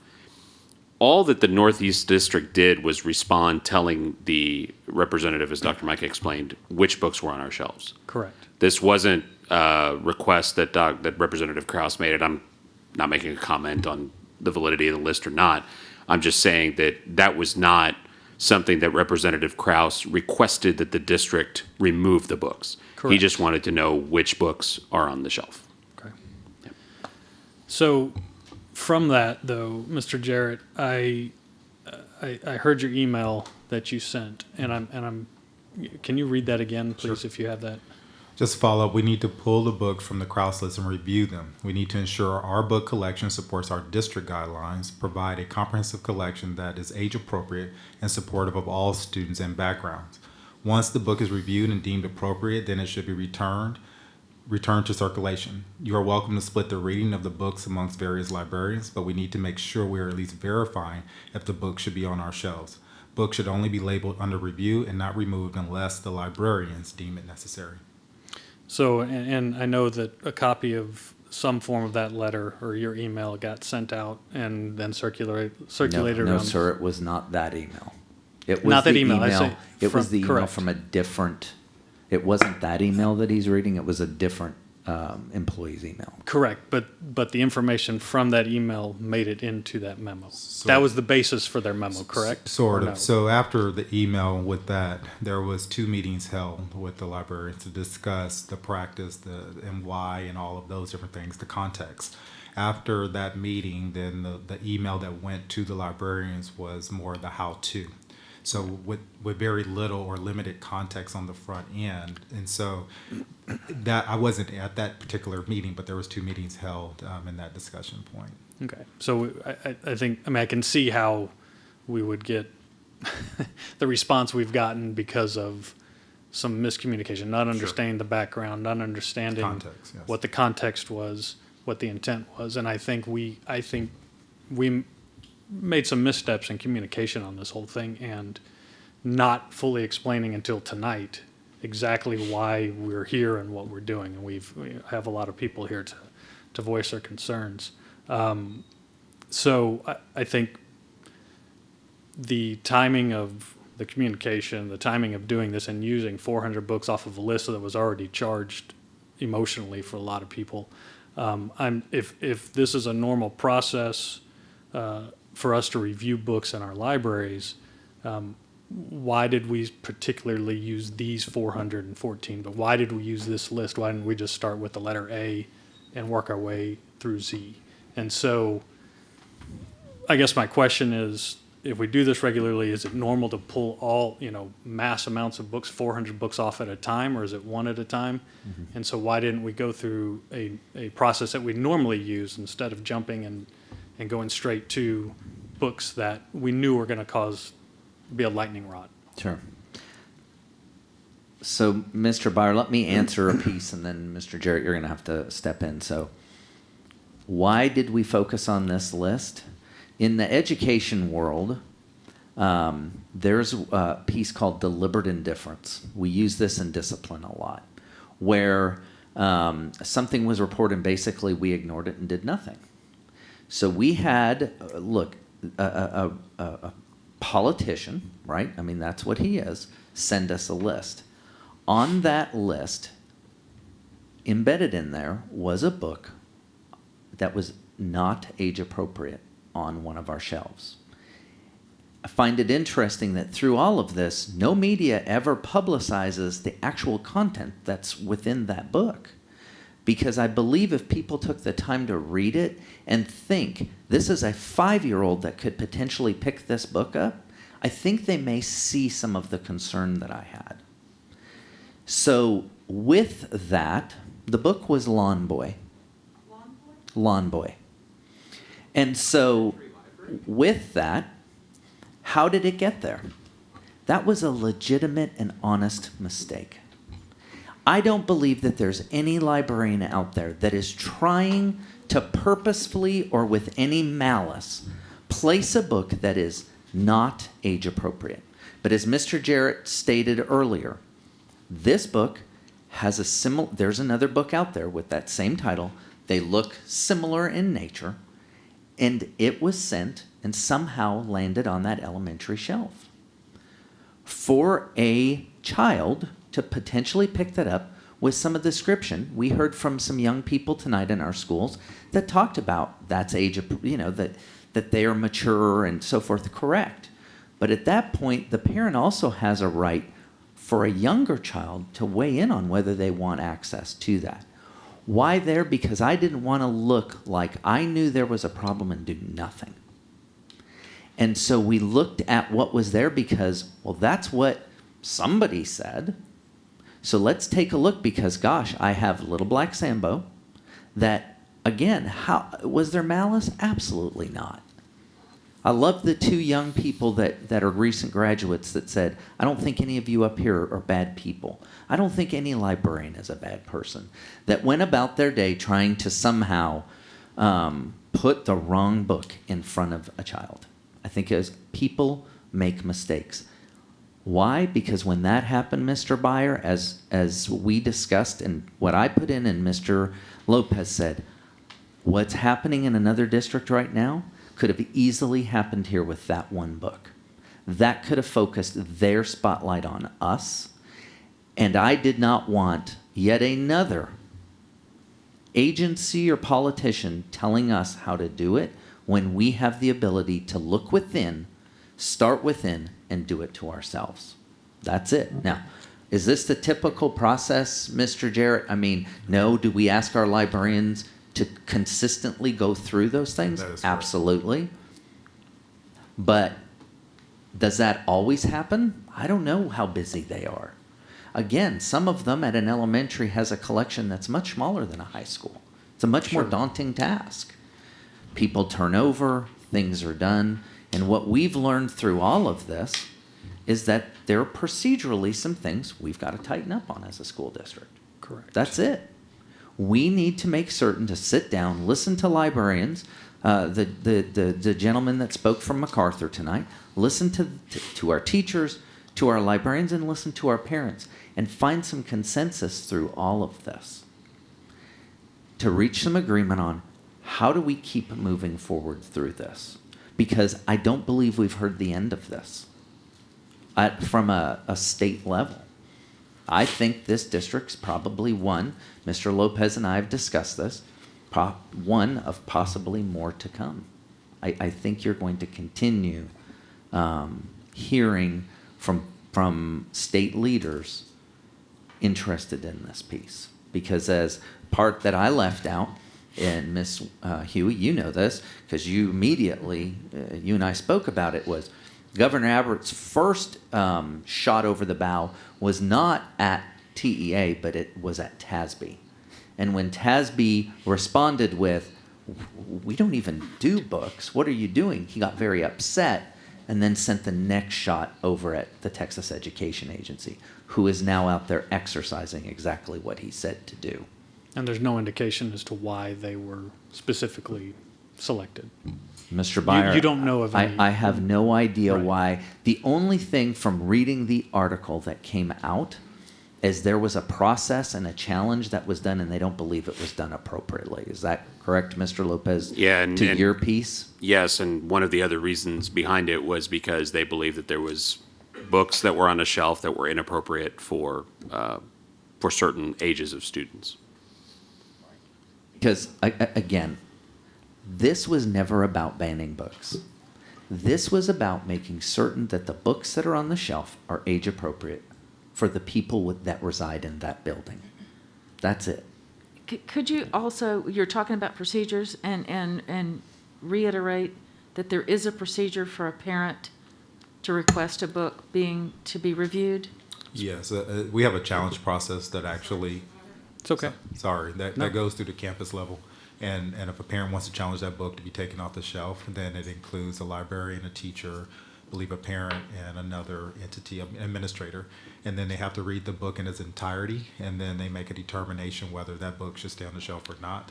If it's deemed that that book should stay on the shelf and the parent says, "I still disagree," then they can file an appeal, which lead to why we need a district level committee to be able to say, okay, it's been appealed. Then that committee will review the book further and say whether the book is appropriate or not. So that way it's not just, one group says yes and one says no, but then there's an appeal process that's in place as well.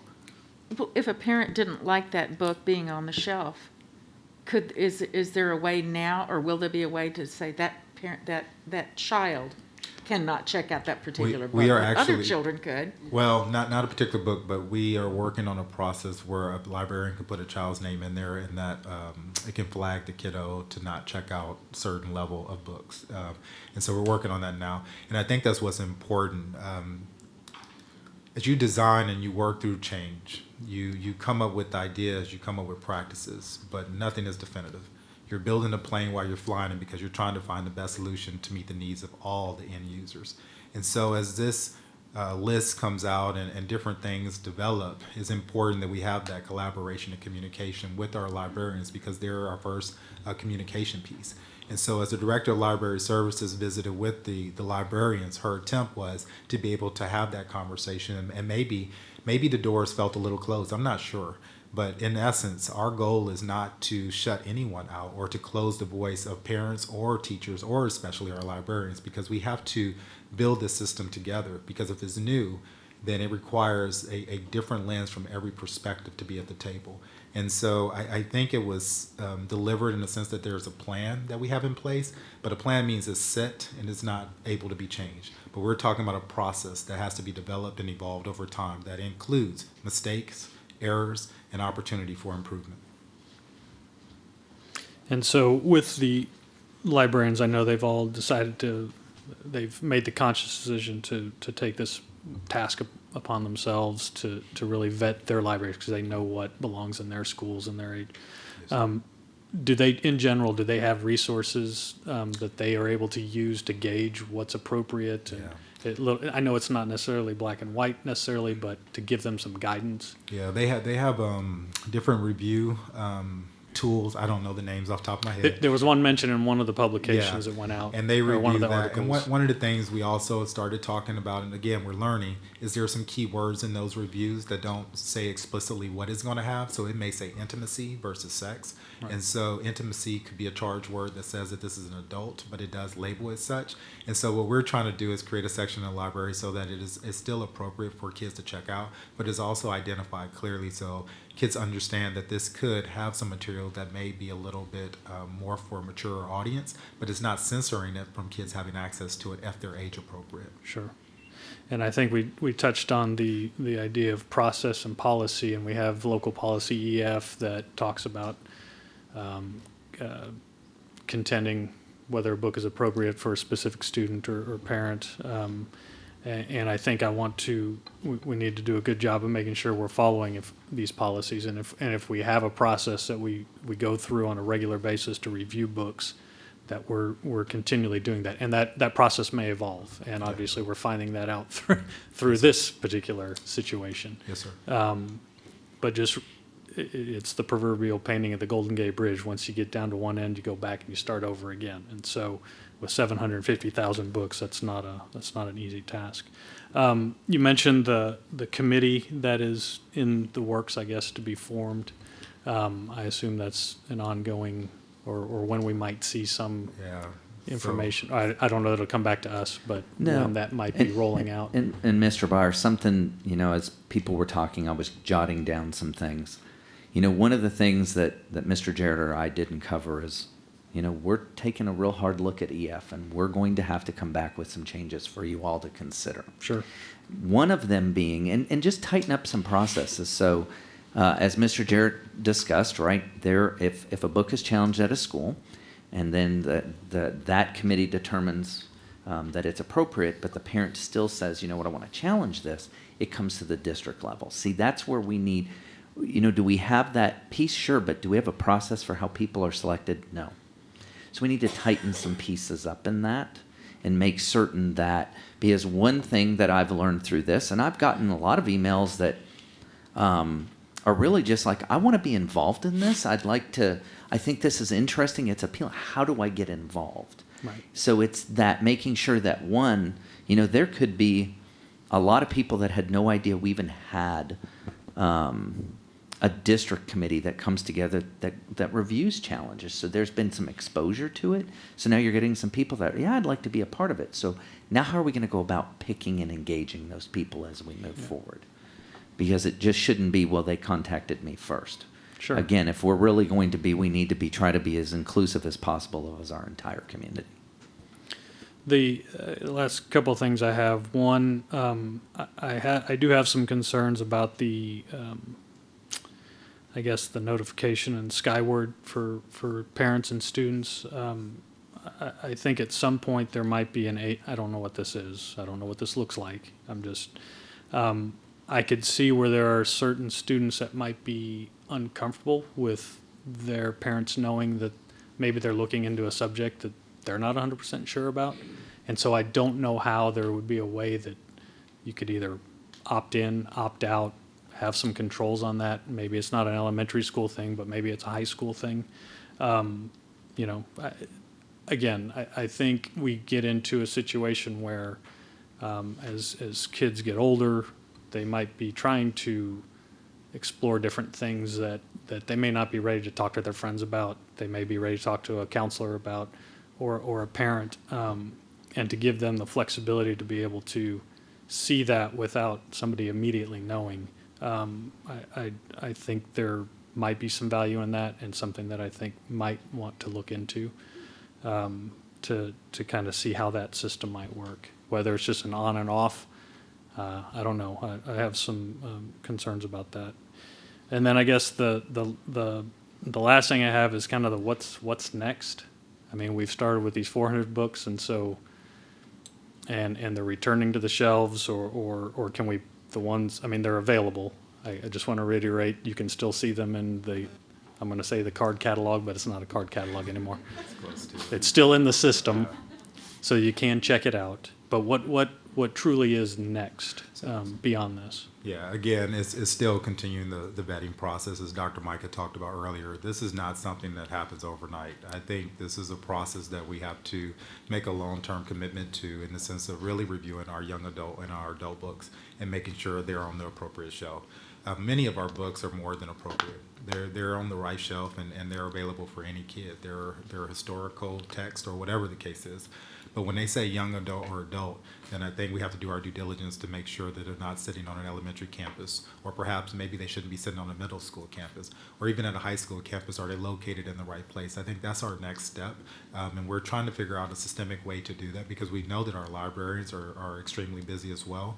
And so, again, when I talked about a plan versus a process, we're still working through a process. Because, close to 1 million books is not an easy task. Right. And I think it's easy to not clean a closet and just close the door sometimes than to open it up and actually get to work. And I think we have to start to roll our sleeves up and get to work and clean our closet a little bit. Yeah. Well, and I think, Dr. Mike, as you've said over the last couple of years, I mean, there are things that we've always done, and Ms. Huey, you'll contest to this, that there are things that we've just always done. And I think it's good. Unfortunately, there's situations that get sort of spun out of control, I think, but I think it's good to go back, look at these things, look at the policies, look at the processes, make sure that we are at this moment in time confident that we're doing the right thing. And if we're not, let's admit that and move on. So anyway, thank you for everybody for coming. Mr. Jarrett, Mr. Lopez, Dr. Micah, thank you for giving that presentation. I wish we had maybe had it like a week ago, that maybe would help clear up some things that have been out there, but we'll continue. So that's all I have. Thank you. Mr. Bauer, I think you just validated what I was saying earlier about we need to teach to the future. All the rest of us do too. We need to respect our past. Mr. Leos is not here, but he asked me to read a statement.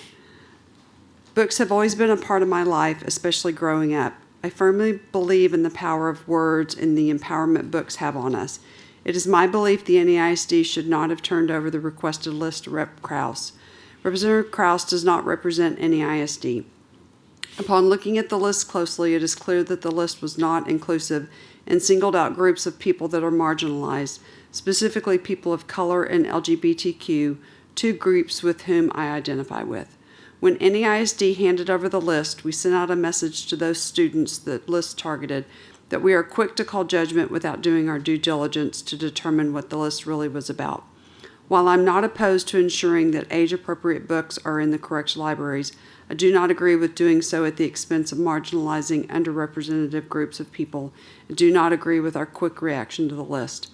The district currently has policies in place to review books, and we should follow through with that policy. Furthermore, we should involve students in this process. Their voice and representation matters. Choice of books and what to read is crucial to students, and we should not prevent that choice from happening. These books provide students with culturally relevant experiences, social-emotional learning, and developing 21st century skills. I believe that NEISD has been inclusive and representative of all its students, and we cannot let instances like this set us back. And then, Mr. Hilliard, do you have any comments? Just one, I think. I received several comments, as I'm sure the trustees did, and the big question I heard several times and shared with Dr. Micah was this book review committee mentioned in your email. We heard it echoed tonight by several folks. It sounds like we're still developing the process, if I heard y'all correctly, but the key is we're going to clearly communicate with the community what it looks like, the process is what I understand. Yes, sir, because again, I think there's some misinterpretation, like everybody was going to be vetting all of these books.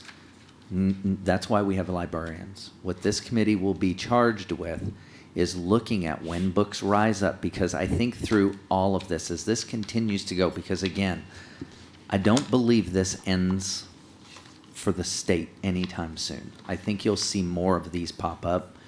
It's as they work their way up, how do we permit the folks that emailed me and said, hey, I'd like to be in it, the email that you sent me, like, I'd like to be involved in this.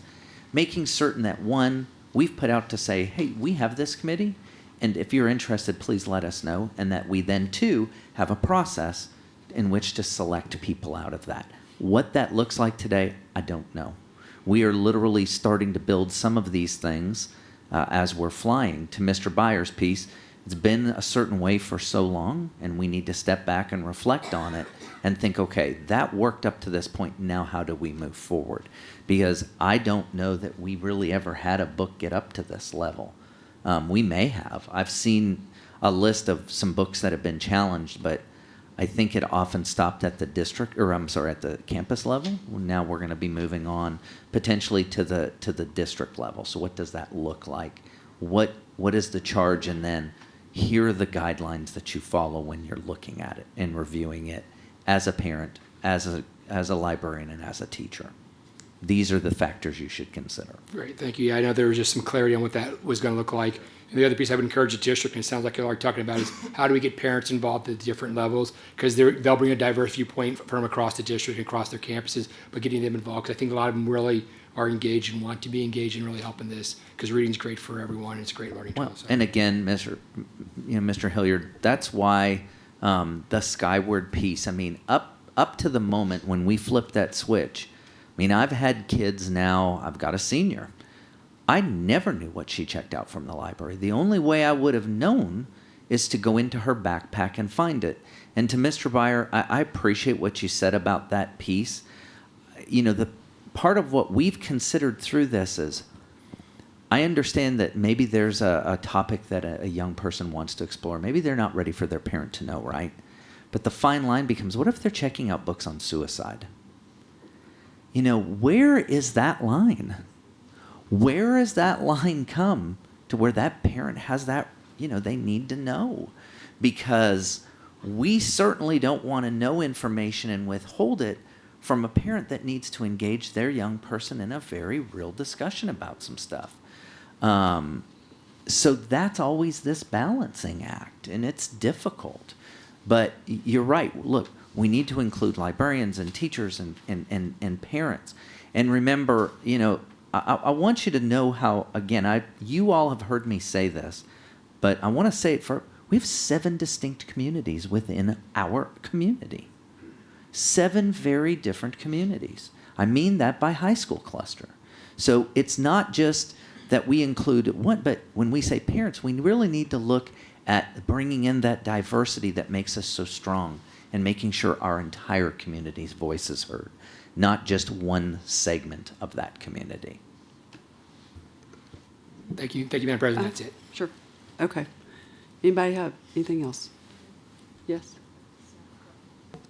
Excuse me. I just wanted to make sure that, because this can cause a lot of confusion, and I think it created a lot of confusion. Our timing just appeared to be reactionary, and I think the community probably felt that it was because they didn't know that it really started many months ago. It appeared that we were just reacting to this list, but just to emphasize that our timing is very important. We kind of went back to the card catalog system, make sure we're not going back to the Dewey Decimal system. A lot of people don't remember that, but I really agree that parents having access to Skyward. My kids, Northeast ISD graduates, they're grown adults now, but they had no privacy in my house. I'm like, okay, I'm checking your room, I'm looking in your backpack, whatever the concern is, they had no privacy in my house until they graduated and was gone. So I really emphasize parents getting involved as well and knowing what's going on. Thank you. You're welcome. Okay, I think everything I wanted to ask has been answered. Thank you for the presentation, Mr. Lopez, Mr. Jarrett, Dr. Micah. Thank you to everybody who came and sent us emails.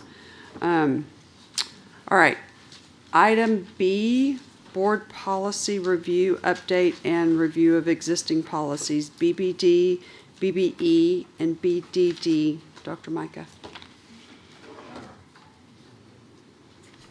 So, thank you, Madam President. So, Mr. Hilliard, you've been one of those folks talking about policy reviews. Yeah. So I want to kind of give you all an update on policy. So, I know, Ms. Huey, you and I have talked about, different entities that could do a policy review. And in the end, couple of things I want you all to know. So, on what I have here is a 14-page document with every policy that we have.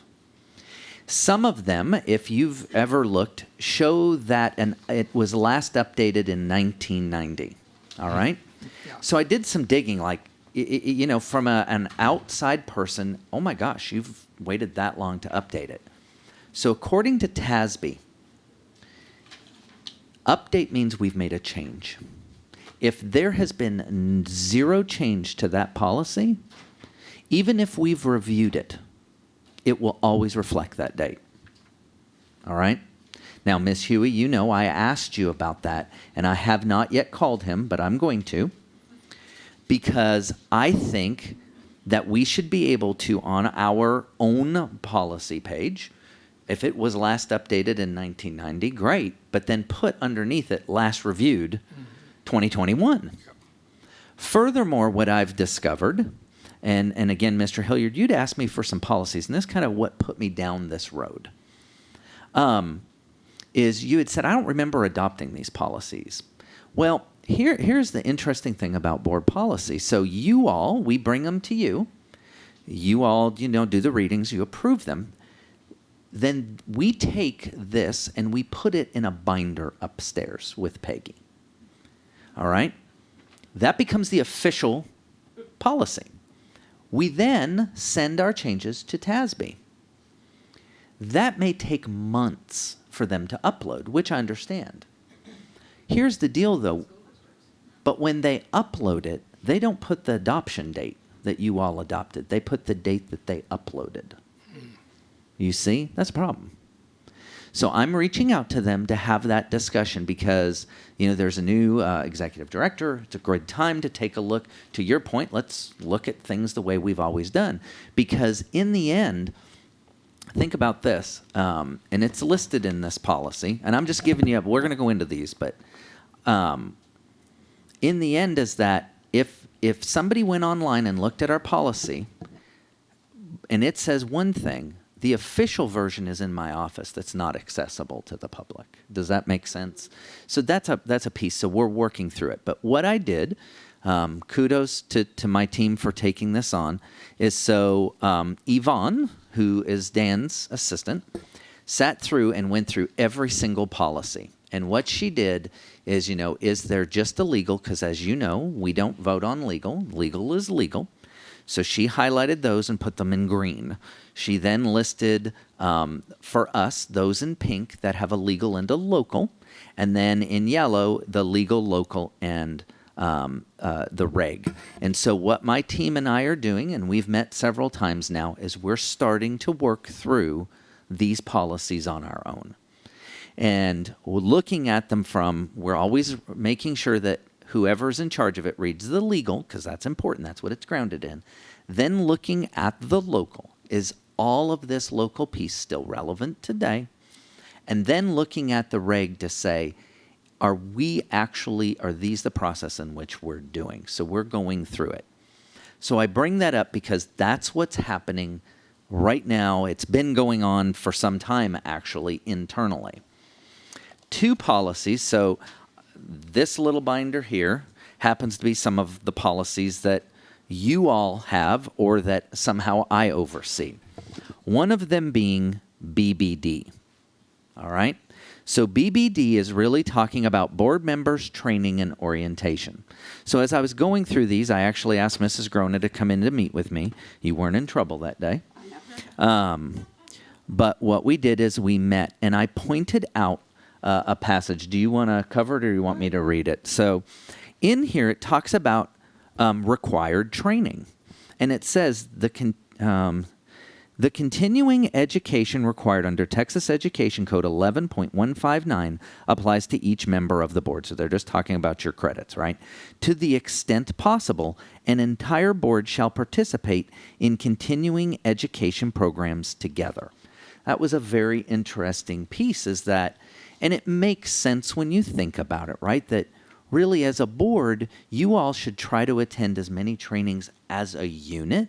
Which one, I've read through here, if you're there for credit, there is no violation of a walking quorum so long as you are engaged only in the discussions of what is going on in that conference. But that you're hearing the same message. You know, we talk about this oftentimes, and we can probably just talk about the piece. You know, this person says this, and you both attend that same session, but this presenter said it a little bit differently this time than the last time, and now you have a difference of understanding, right?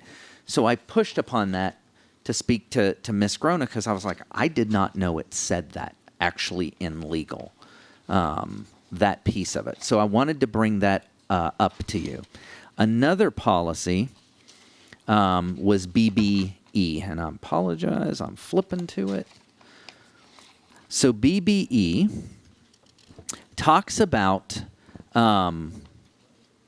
should any of you request any documents outside of a board meeting. All right. So any of you, for whatever I want to ask about, you know, how does our pay stack up to others or whichever, right? So a couple of things. So on page 2 of BBE Legal, it talks about a district shall report annually to the Texas Education Agency, not later than September 1 of each year, the number of requests submitted by a board member under Education Code 11.152 during the preceding school year.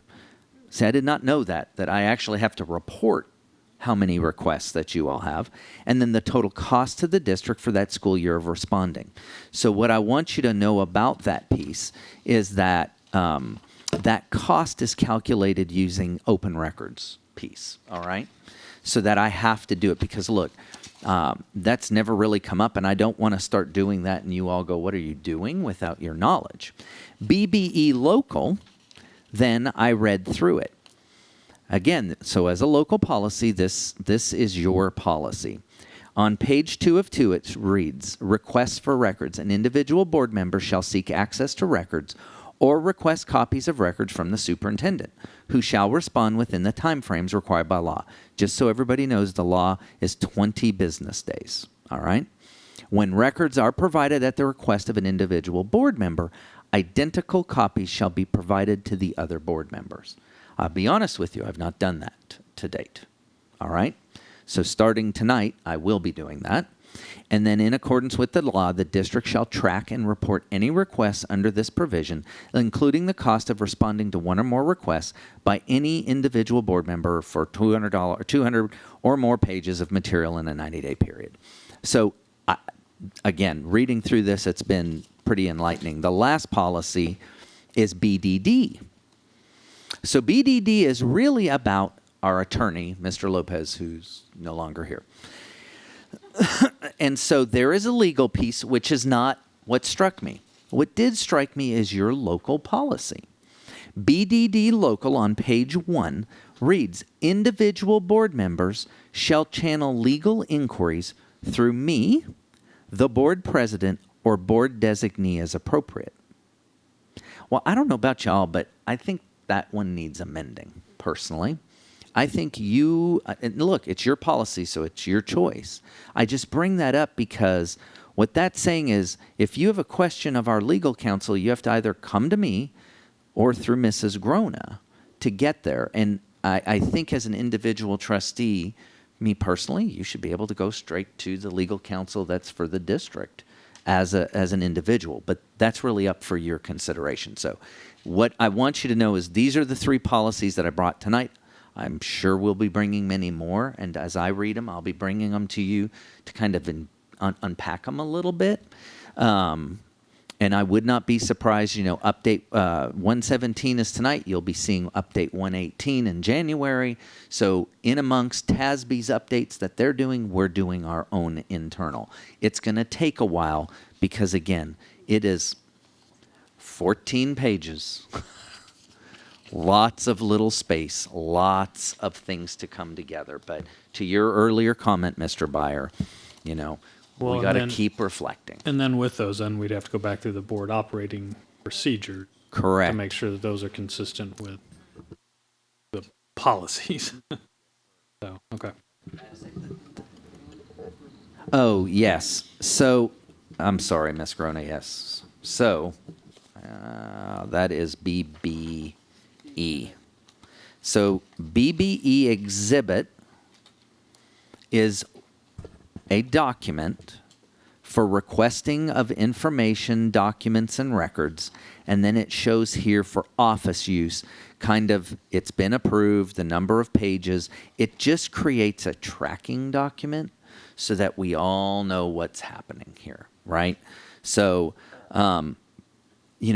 whether you have to fill all that out, I don't know about that.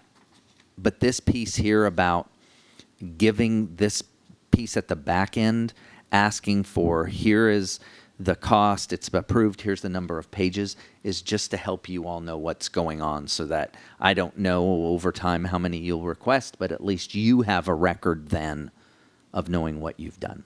Does that make sense? So I will always give that copy. So what I will do as we start is I will email them to you.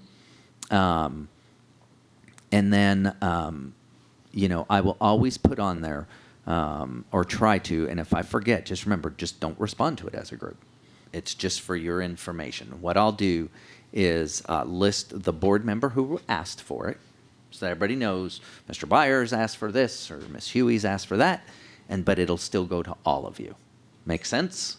Any questions about that? I do have one question. So will those dollar amounts, I'm assuming for the copies, will they go on the report, on the yearly report showing the expenses Yes. incurred by each board member? So it's not just the number of copies. It actually talks about time as well and the manpower it took to create it or to get it.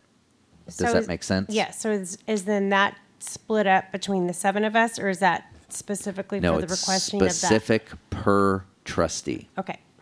Ms. Winkley. Thank you.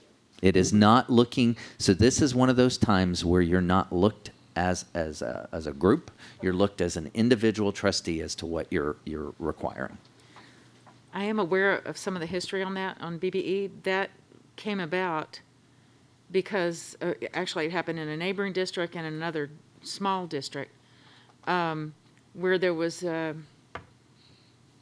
renegade board, I don't really know how to describe it, that almost financially broke one district with her constant request for records, and it became an extreme strain. Ms. Winkley, Ms. Huey, I worked in a district. Yes, sir. That was, that one request was for 756 pages. Yes. That was one request. Yeah.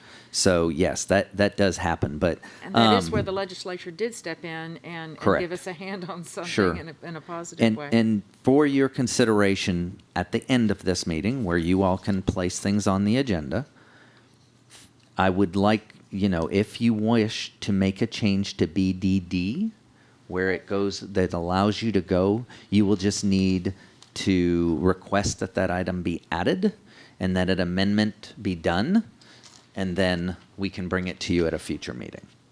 All right? Perfect, 'cause I wrote down amend ? The process Yeah, to do yeah, it, so yes, I sir. figured we So would do that process. At the end, because again, this is a presentation, it's not an action item. So you will do it at the end to ask for, hey, we want this policy to come back to correct, to make an amendment. Fair enough? Great.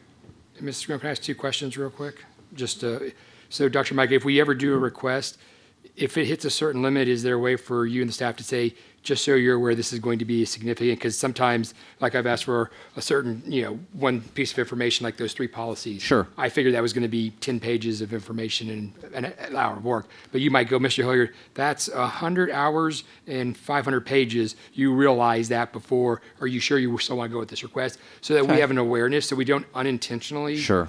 ask for information that may be an undue burden, or at least we can tailor what we're looking for? Is What- there a way to at least have a snapshot so we don't Sure. become No. 756 pages? Understood. What would that threshold be? That's maybe a future discussion we need to at least discuss But- as a board, but- but something reasonable, and I don't know what everyone thinks reasonable is, but, I don't think any of us want to Right. be burdensome. No. Obviously, we have full right to information, but Sure. appropriate But use of staff I time. think for me, Mr. Hilliard, again, I would just need to know what that limit is. Okay. Do I have a problem in providing it? Absolutely not. I just don't know what you as a body, right, deem as, hey, we need to know when it hits this limit. Yeah. Well, just Because 7 of you are 7 very different people. Well, we may have an awareness too of what we think we're asking for or Sure. something, and then like if I say, please provide me that document, Yeah. it's 14, but it's really 400 pages or whatever, Right. or 100 man hours. Sure. Just so we have an awareness, and maybe we talk about that in a separate Okay. discussion item at a future agenda, but just so that we don't do undue burden to the district Fair unnecessarily. enough. Anything else? Thank you. That was. Just as a side note too, I do have a problem with that TASB delay and update. I think that's an issue that hopefully they can address.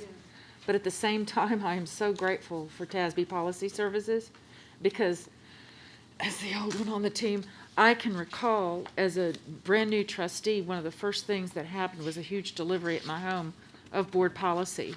And it's probably similar to that book that Peggy's got, and it was a binder that seriously was this thick.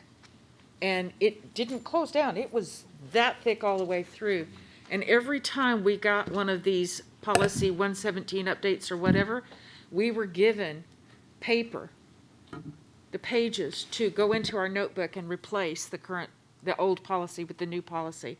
So it was a physical book before we were able to access everything online like this. So the difference in TASB stepping up to do this policy service is huge. Yeah, and huge. again, Ms. Huey, I But it's got a think glitch it's in it, been I a agree. certain way, and I don't even know that they realize that it's a potential problem now. So that's why I'd reached out to you for a contact. And I think Dr. Troxel will be yeah, very I responsive plan to this, give yeah. as soon as I can get a moment here, I plan to reach out to him and talk to him about, because when I spoke to our, what is she called? Our policy consultant.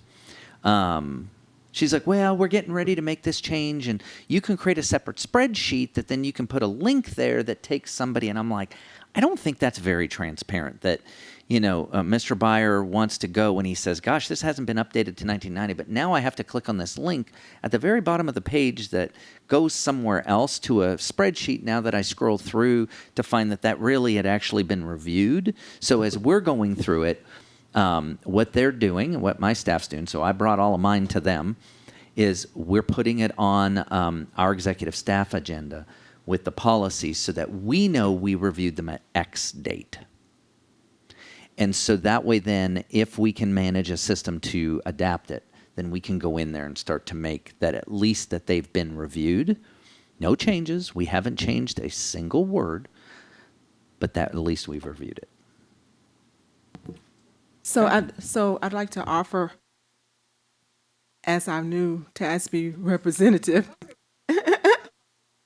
every month Dan has been having, which has been very helpful, monthly huddles, as he calls them, where it's informal and he, discusses whatever issues going on and vice versa. We can do the same. So I'd be glad to bring up, anything that we feel, TASB can help with or that we think might be an issue or make that connection. Thank you for that, because I was actually going to suggest it, because this is something that Dan is Dr. Dan Troxel, by the way. That's the new executive director of TASB. And I think, Terry, that would be such a great opportunity for you to bring that up as a new TASB director. And I bet there's a lot of other TASB directors out there that are not aware that this could be a problem. So I think those huddles that he has created are just a fantastic resource for all the directors. Yeah. All right. Item 9, board business. A, possible action regarding adoption of maps for single-member districts. Dr. Micah. Thank you, Madam President. Making her way to the podium is Deb Caldwell, our Executive Director for External Relations, who is going to speak to this item. Deb, good evening. Good evening. Madam President, members of the board, Dr. Micah, executive staff, and guests. Thank you for giving me time tonight to bring this item back to you. Tonight's presentation is a follow-up to the public meeting in October where you first adopted the process for redistricting. So tonight we're going to review again that reminder of when redistricting is needed. We're going to look at the census blocks within Northeast ISD, review the considerations you adopted for staff to draw those maps, discuss how we got there, what that process was, what those proposals were, and review our communication efforts as a district. So just as a reminder and for our community, when redistricting is needed, Texas Education Code tells us that we need to redistrict our single-member districts, how you guys are elected. We're not talking about school boundaries. Yes, so tonight we're only speaking with how district trustees are elected by the communities that they live in and represent. We're not talking about how attendance zones are drawn for any of our schools. So Texas Education Code says that for single-member districts, whenever there's a deviation of more than 10% between your most populous and your least populous district, you need to go through that redistricting process after census data is available. And we do census in the United States every 10 years. So we just had the 2020 census results delivered to us. And with that, our most populous district and our least populous district has a variance of nearly 30%. Now that sounds like a lot, that sounds like a big percentage, and it is, but I think it's important to note that in that 10-year time, we grew by only about 41,000 residents, which isn't that much when you compare it to the rest of Bexar County or San Antonio. We've had other districts that grew by far more residents. It just so happened that those residents, the growth, were in areas north of 1604 and in the Roosevelt community. So that created the imbalance between our largest and our smallest, which is why we need to redistrict because we exceed that 10%. So what is it based off of? We clearly have to use census blocks. These are the smallest units of measurement, which makes it hard to read on a map. And that's, this shows you where the density lies along 410 and between 410 and 1604. And then you see less squares or census blocks when you go north of 1604. The census blocks are the smallest unit of measurement that's used by the Census Bureau to decide where residents live, and that's what we are required to use. Now, you might hear other terms like census tracts, even census block groups, but we can't use that in order to draw your maps for elections. It's clear that we have to use census blocks, that smallest unit of data. So just looking at this map, you might see some blue areas that don't have those census block squares. If you look on the left upper edge of our district, that's Camp Bullis. Of course, there's not residents located there. If you look at sort of that top right area where the 1604 marker is, we've got Quarry. There aren't residents there. No residents around the airport. You see that sort of in the middle, bottom middle. There's a lot of land there. There's also some quarries in other places of our district. So when you see those densely populated squares, that's where our people are. When you see areas that are not with those yellow marks, those are areas that don't have residents. And that helps to explain why some single-member district maps geographically look bigger than others. It's because it's where the concentration of residents live. So these were the considerations that you adopted in October that directed staff to draw the maps. Just wanted to remind you of those considerations because as we see the proposals, these were what our staff used to guide their work. We began the process by looking at high school attendance boundaries. Hey, we have 7 single-member districts and 7 comprehensive high schools. Could we just use those attendance boundaries to draw the election maps? And again, we're not talking about attendance maps tonight. Unfortunately, that deviation was way off. That is not equally proportionate to our population for those census blocks. So we had to eliminate that idea of using high school attendance boundaries. So we looked at elementary and middle school. Could we keep communities together who attend the same school? Again, the deviation didn't work. And remember, we also, in one of your considerations, we wanted to keep single-member districts substantially similar to what they are today. So if you start using elementary and middle school boundaries, you're also changing that shape of that single-member district. So when those were eliminated, then our research and planning staff began using the census block data to look at that existing trustee single-member district shapes and figuring out where can those census blocks reside so that we have the deviation that is required. And we still looked at those other communities of interest that was part of your considerations adopted in October. So here is the map of our current single-member districts used for voting purposes and 2 proposals that we took to the community, Proposal A and Proposal B. So let's look at those side by side. Proposal A and Proposal B on the squares, the graph, the shapes, I should say, those numbers represent the population under that proposal. Then at the bottom, you'll see the deviation that's created. And as a reminder, deviation is between the most populous and the least populous district. So between the 2 proposals, you can see what the population is that we are proposing with these new shapes for your single-member districts. Here is more detail. This is now the data, the numbers side by side. So you can see which ones are the least populous and the most populous under these proposals. So for example, when you look at Proposal A, single-member District 1 would be the most populous, single-member District 5 would be the least populous, creating a deviation of 8.2%. Under Proposal B, the most populous would be single-member District 7, the least populous being single-member District 5 with a deviation of 6.9%. And this information was shared with our community.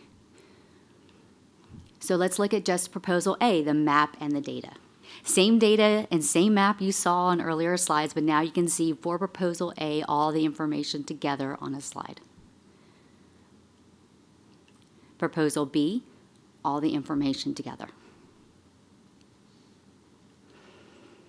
So what's the impact of these 2 proposals? Well, under Proposal A, 78% of our districts remain in the single-member district that they are in today. There's no change for them. And under Proposal B, 77% are unchanged. So the vast majority of our population, our voting population, our residents, will vote in the same single-member district next time as they did in the past. What were our communication efforts? We launched a redistricting webpage that included a video, interactive maps where people could search by their individual address, frequently asked questions, a link to our survey, and meeting dates for public meetings. Information was shared on social media. We had 3 public meetings. We gathered input from our community through a survey.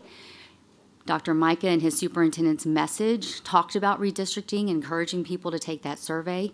We emailed parents through our automated email system, and I had a list of neighborhood associations. We emailed that information out to them about what we were doing as a district and a link to that survey. It was shared at the Northeast PTA Council delegate meeting, shared with RUDED, our parent advocacy group, asking them to further share it. Our Adults Learning and Education, our LEAR program, we shared it with them to make sure that we weren't missing any of our groups. And we had very large maps displayed here in our lobby, if any of y'all saw that. Those maps, whenever they were displayed, included that table level data and a QR code to take the survey. I should also say that information was offered in English and Spanish, so the parent email and the neighborhood association emails that went out, it was in English and Spanish. The video, while the voiceover was in English, had Spanish subtitles, so we made our efforts to reach all of our audiences. So the initial post that we made on social media inviting people to learn about this process and take the survey was done on October 27th, and this is the engagement we had from that post. But then there were 9 additional posts that the communications department made between November 9th and November 11th, reminding people to take the survey and that the survey was coming to a close and please, participate in the process. We saw those posts on social media shared by other groups, whether it was a PTA group or PTSA group, our schools, and even Councilman John Courage shared it through his social media channel. We had public meetings on November 3rd, 4th, and 10th. On the screen are the attendees for those meetings. Legacy, those 2 attendees, the reason it's asterisked is because they were also at the Reagan meeting. I didn't want you to think that there were 2 new people. I just felt that was to be transparent, wanted you to be aware that they were folks who had attended a previous meeting. And I've summarized some of the feedback from those public meetings. There was questions about if projected population growth could be considered in the drawing of the maps. We have to use existing 2020 census data to draw the maps. That the law is clear about that. There was concern raised at the meeting that the survey required only 2 selections. There wasn't a third option like I don't like either.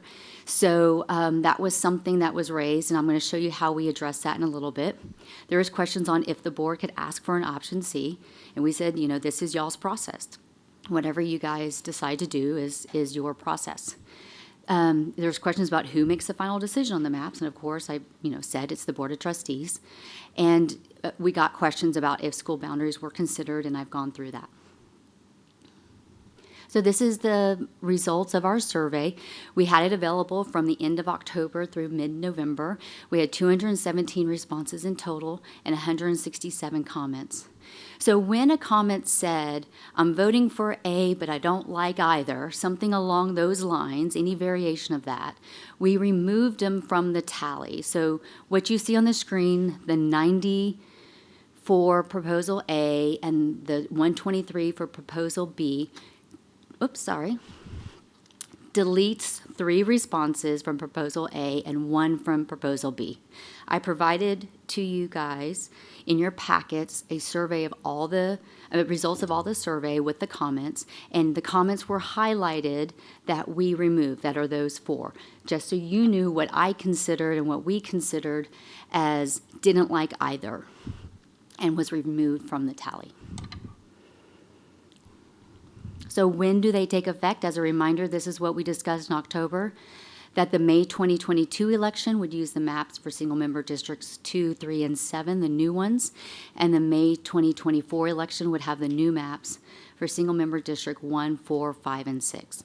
And once you adopt those maps, I share it with Bexar County Elections Department so that they have all the ballots organized on how folks should be voting when they show up at a polling location. So again, just side-by-side review of those 2 proposals that we presented to the community for your consideration tonight. Be happy to take questions. Thank you, Ms. Caldwell. Does anyone have any questions for Ms. Caldwell? So do I have a board member that wishes to make a recommendation or a motion for a proposal? I'll move to, I make a motion to adopt MAP A as single-member districts.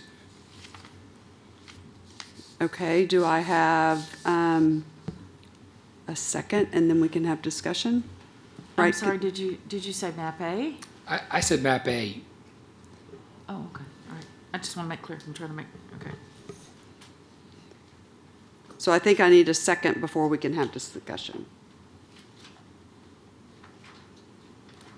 Okay, not hearing one. So Pull the maps back up, please. Absolutely. Is this sufficient, or do you want to see that table? This is good. Okay. Well, yes. Can you put the tables with them? So I'm sorry that there's a lot of information. It was hard to fit on one slide. So I've got this side by side of the table if you just want the raw numbers. Yes, please. Thank you. That's what I meant. Thank you.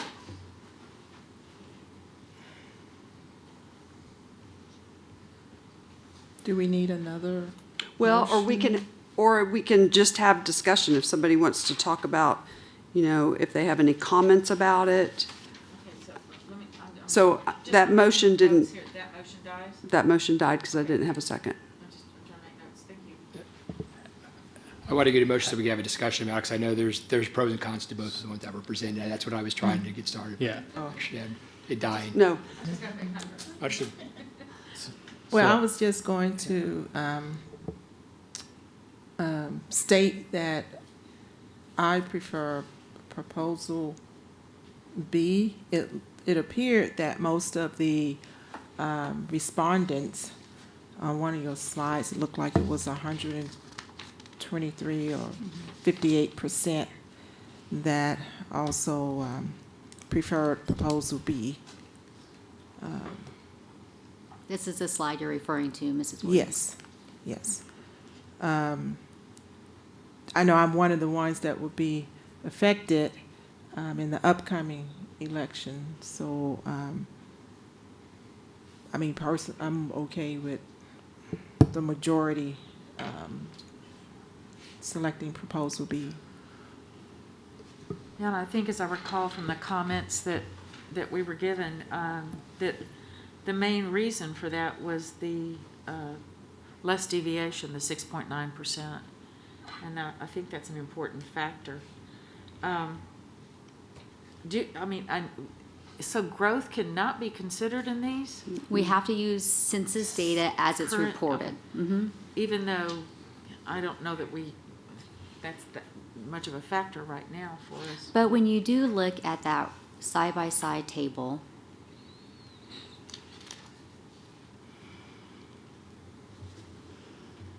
and you look at where the census, I'm sorry, I'm going through like this, but when you see where the census tracts are located, right? Uh-huh. So in some of our single-member districts, there's not a lot of blue, it's a lot of yellow, right? Yeah, okay. It's developed. And as a school district, in our 140 so square miles, we have mainly development, right? Those areas here that look undeveloped, we've talked a little bit about the reasons for that, Camp Bolas or a quarry. They Minor tend airport. to be north of 1604. When you now look at that table again, single member District 5, which has that big portion of quarry, and we know in San Antonio we like to develop quarries eventually, and we can put a home on a quarry in San Antonio. We've done it before, or a golf course. Or school. Or a school. We know that there's always room that a quarry will get developed. There's other area there as well. If you look at the table, single member District 5 is the smallest in both scenarios, Proposal A and Proposal B. And part of it is because if you look at those census tracts, there is more blue that has the potential of one day, maybe in 10 years, being developed when we come back to the Board of Trustees 10 years from now. That even though we cannot use some projected model or some economist or some local housing data to project housing starts or growth, we're not allowed to do that. Our research team was very thoughtful when they were doing the proposals of making sure there was room for future growth. I wouldn't say we use projected data because we didn't, it's not allowed, but we did thoughtfully consider where our district might develop in the future.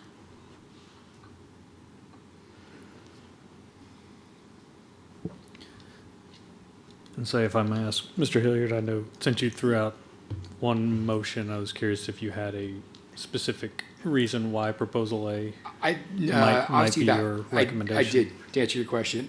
To me, the lines just seem cleaner. My district, District 6, whatever it is, representative, is the same either way. It seemed a little bit cleaner. Obviously, the deviation was different. To me, just the B one it seemed a little bit more jaggedness in some way to me. Ultimately, I think, as we saw, we had a low number of respondents.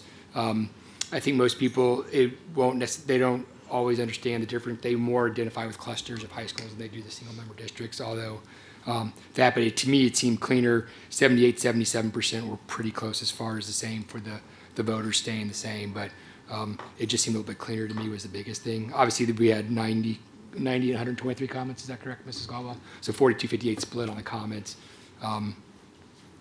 Either way, I'm good with both of them. I just thought A looked cleaner and maybe easier to understand for the average person when they see them from time to time. Both of them meet the requirement. But that's to answer your question, hopefully. Okay, thanks.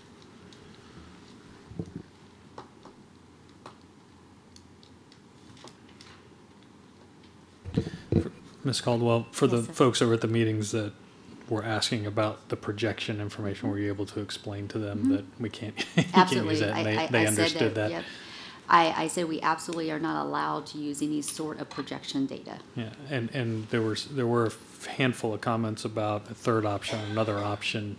Did those individuals, did you get any more information as to what kind of option they were looking for? Were they thinking, oh, it should just be around the high schools, kind of like what you went through? Or Yeah, I mean, that was definitely a question that was asked Yeah. us about attendance boundaries and if that we could just follow those lines because people understand them. But no, when they said, what about an option C, I never received like specific follow-up. input of, what about this? That was viable. Again, people recommended using boundaries, but the deviation Sure. didn't work. Yeah.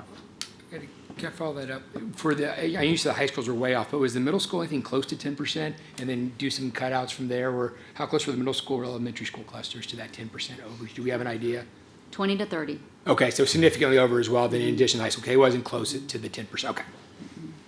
I think 'Cause that was the that's other thing that seemed to make sense to a lot of people is associating and maybe make some adjustments. Okay, thank you. Well, I'm just going to comment again. I know in proposal B, and I like the fact that you mentioned trying to keep high school clusters together in a sense because there were some districts, the way it was divided now, you had in some districts students going to one high school and then some going to a different high school in the same district, and then having two different representatives, kind of based on that. So, I'm thinking proposal B would also account for that and in a sense has a clean line along 35. That's what I'm looking at as well. And while we couldn't use high school boundaries because it didn't work, you're right, those are communities of interest. And we did try to consider communities of interest as much as possible. They relate together in some way, and in that situation, it's a high school population. So do I have somebody who wants to make a motion for proposal B? I guess since I started it, I'll make the motion to recommend proposal B. Okay. Do I have a second? I'll second. Okay. Do we want to have any more discussion about proposal B? The only question is, does Mr. Leos, obviously he's not here, and for that conversation, I don't know if he had any possible comments to Mrs. Groner concerns, because that, obviously there's an adjustment to District 3 either way. Yeah, not relatively much. close it looked like. Yeah. I'm just trying to make sure. Yeah, so on the screen, you'll see the differences between proposal A and proposal B are minimal. Yeah, he only is like, what, 900? 900, Less than 900 people. Yeah, I just didn't know if he possibly had any comment. Yeah, he didn't say anything Okay. to me. Thank you, though, for asking. Okay, so, yes? Okay. So I have a motion and a second for proposal B. All those in favor say aye. Aye. Opposed? The motion carries. Thank you. Thank you. Thank you, Deb. Thank you, Deb. And thank you, Alex, and everybody who worked on this. Okay, my eyes are tired.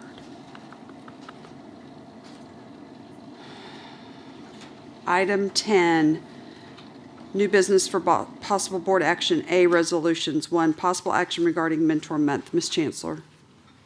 Madam President, board members, executive staff, and guests, I'd like to invite Brooke Pate up to the podium to discuss this. She's our volunteer resource manager. Brooke? Good evening. Thank you for giving me this opportunity to speak with you about Mentor Month. The month of January 2022 has been designated as National Mentor Month. Mentors represent business leaders and employees, community leaders, volunteers, and parents who support Northeast ISD. These volunteers provide mentoring for students at all levels to provide many opportunities to learn skills, succeed academically, and acquire knowledge and make wise choices. Studies have shown that school-based mentoring programs provide positive outcomes for students. Members of the board, because of the enormous efforts of all of our mentors and volunteers, I'm asking for your support of Mentor Month resolution. Thank you. Thank you, Ms. Pate. Do I have any questions or comments about that? If not, do I have a motion to approve the attached resolution recognizing January 2022 as Mentor Month? So moved. Thank you, Mr. Hilliard. Do I have a second? Second. Thank you, Ms. Winkley. All those in favor say aye. Aye. Opposed, the motion carries. Item 2, possible action regarding School Board Recognition Month. Dr. Micah. Thank you, Madam President. Ms. Chancellor, do we have a video? Oh, no. No, it's very short. I promise you. Do you want me to jump to the next one? You can go ahead and skip that part for now and just Okay. go ahead and say what you'd like to say. Okay. So there's always a technical difficulty. Look, as you all know, January is Board Appreciation Month, right? And so it goes without saying, for me anyway, how much I appreciate the work that you all do. I don't think, it's interesting as I've seen across the country as school boards have become in the spotlight. It's really interesting because some states actually pay their board members to do it. You all, I've decided after speaking with Dan and looking at our finances, we're giving you 1,000% increase. So please enjoy your 1,000% increase of zero. But no, I just want, on behalf of myself and executive staff, thank you so much for what you do. These are challenging times, and you all, month after month, come back. You sit up here, you listen to our community with an ear for understanding and for valuing those different viewpoints. And then you work together collaboratively to reach decisions in the best interest of our 60,000 students and almost 9,000 employees. So thank you so much for what you do. I'm not going to read you the resolution, but it is just a resolution for you all to vote for yourselves so that you can make January Board Appreciation Month. Thank you. Thank you, Dr. Micah. Do I have a motion to approve the resolution recognizing January 2022 as School Board Recognition Month? So moved. Thank you, Mr. Byer. Do I have a second? Second. Thank you, Ms. Williams. All those in favor say aye. Aye. Opposed? The motion carries. Item B, Board Policy 1, possible action regarding Board Policy Update 117, second and final reading. Dr. Micah. Yes, thank you, Madam President. As you all know, the last time we brought you this policy update, this is the second and final reading. My staff is available should you have any questions about any of those policies. Questions? Did I have that wrong? There's a speaker? I think the speaker was for the next one. Oh, So yes, you had that wrong. I did have that wrong. Just the one question, it goes back to what we were talking about earlier with the dates. I noticed on page 24 of our packet, it's CVH local. It shows date issued and adopted date. Are we going to start seeing more of those on all the policies then? Or is that because it's a local, we can do that? Because I know we were trying to get clarity, because I think that's important that we have that. It's page 24 of the packet. Right. No, I see those on several date issued and adopted. Peggy, that adopted piece, is that new? The way that is on the bottom? Well, that looks new. Right. We don't see that on a lot of. Right. Okay, So- that was my question, because I'm encouraged by it if that's Sure. the case. But And Mr. Hilliard, again, that my assumption is TASB trying to track some of this piece. And so, we always, again, once you all vote and approve it, we make sure that we have it in our minutes, that we have it at that night, and then it goes into that fabulous binder upstairs. So yes, but again, as I communicate with TASB, I'll bring you all an update next month about how we're going to proceed with that. The real question is, was there any staff, or public comment, but staff in particular, because some of these tied to compensation and benefits after the first reading, did there anything come back? Okay. And that's it for questions. Thank you. Okay, thanks. All right, so do I have a motion to approve the second reading of the above listed policies included in Update 117 with the exception of DEC local as presented? So moved. Thank you, Ms. Winkley. Do I have a second? Second. Thank you, Mr. Byer. All those in favor say aye. Aye. Opposed, the motion carries. Item 2, possible action regarding board policy DEC local, second and final reading. Do you want to call the? Number 1. Oh, I gotta get the timer going. Yay, finally number 1. Thank you for your patience.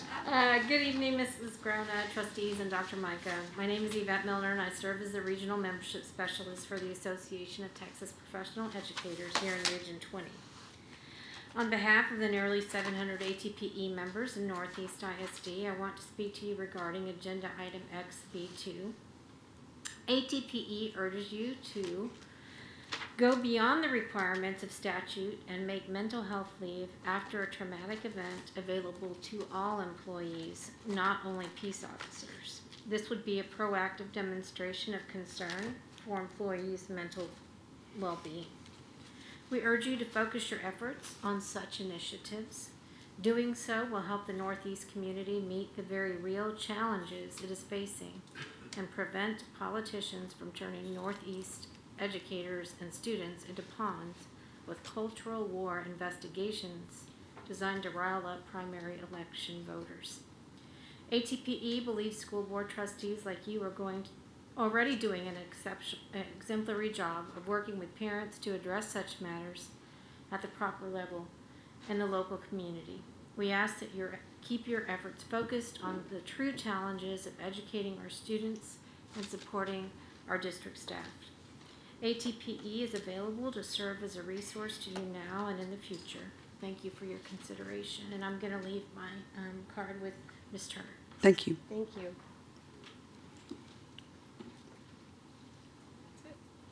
Okay.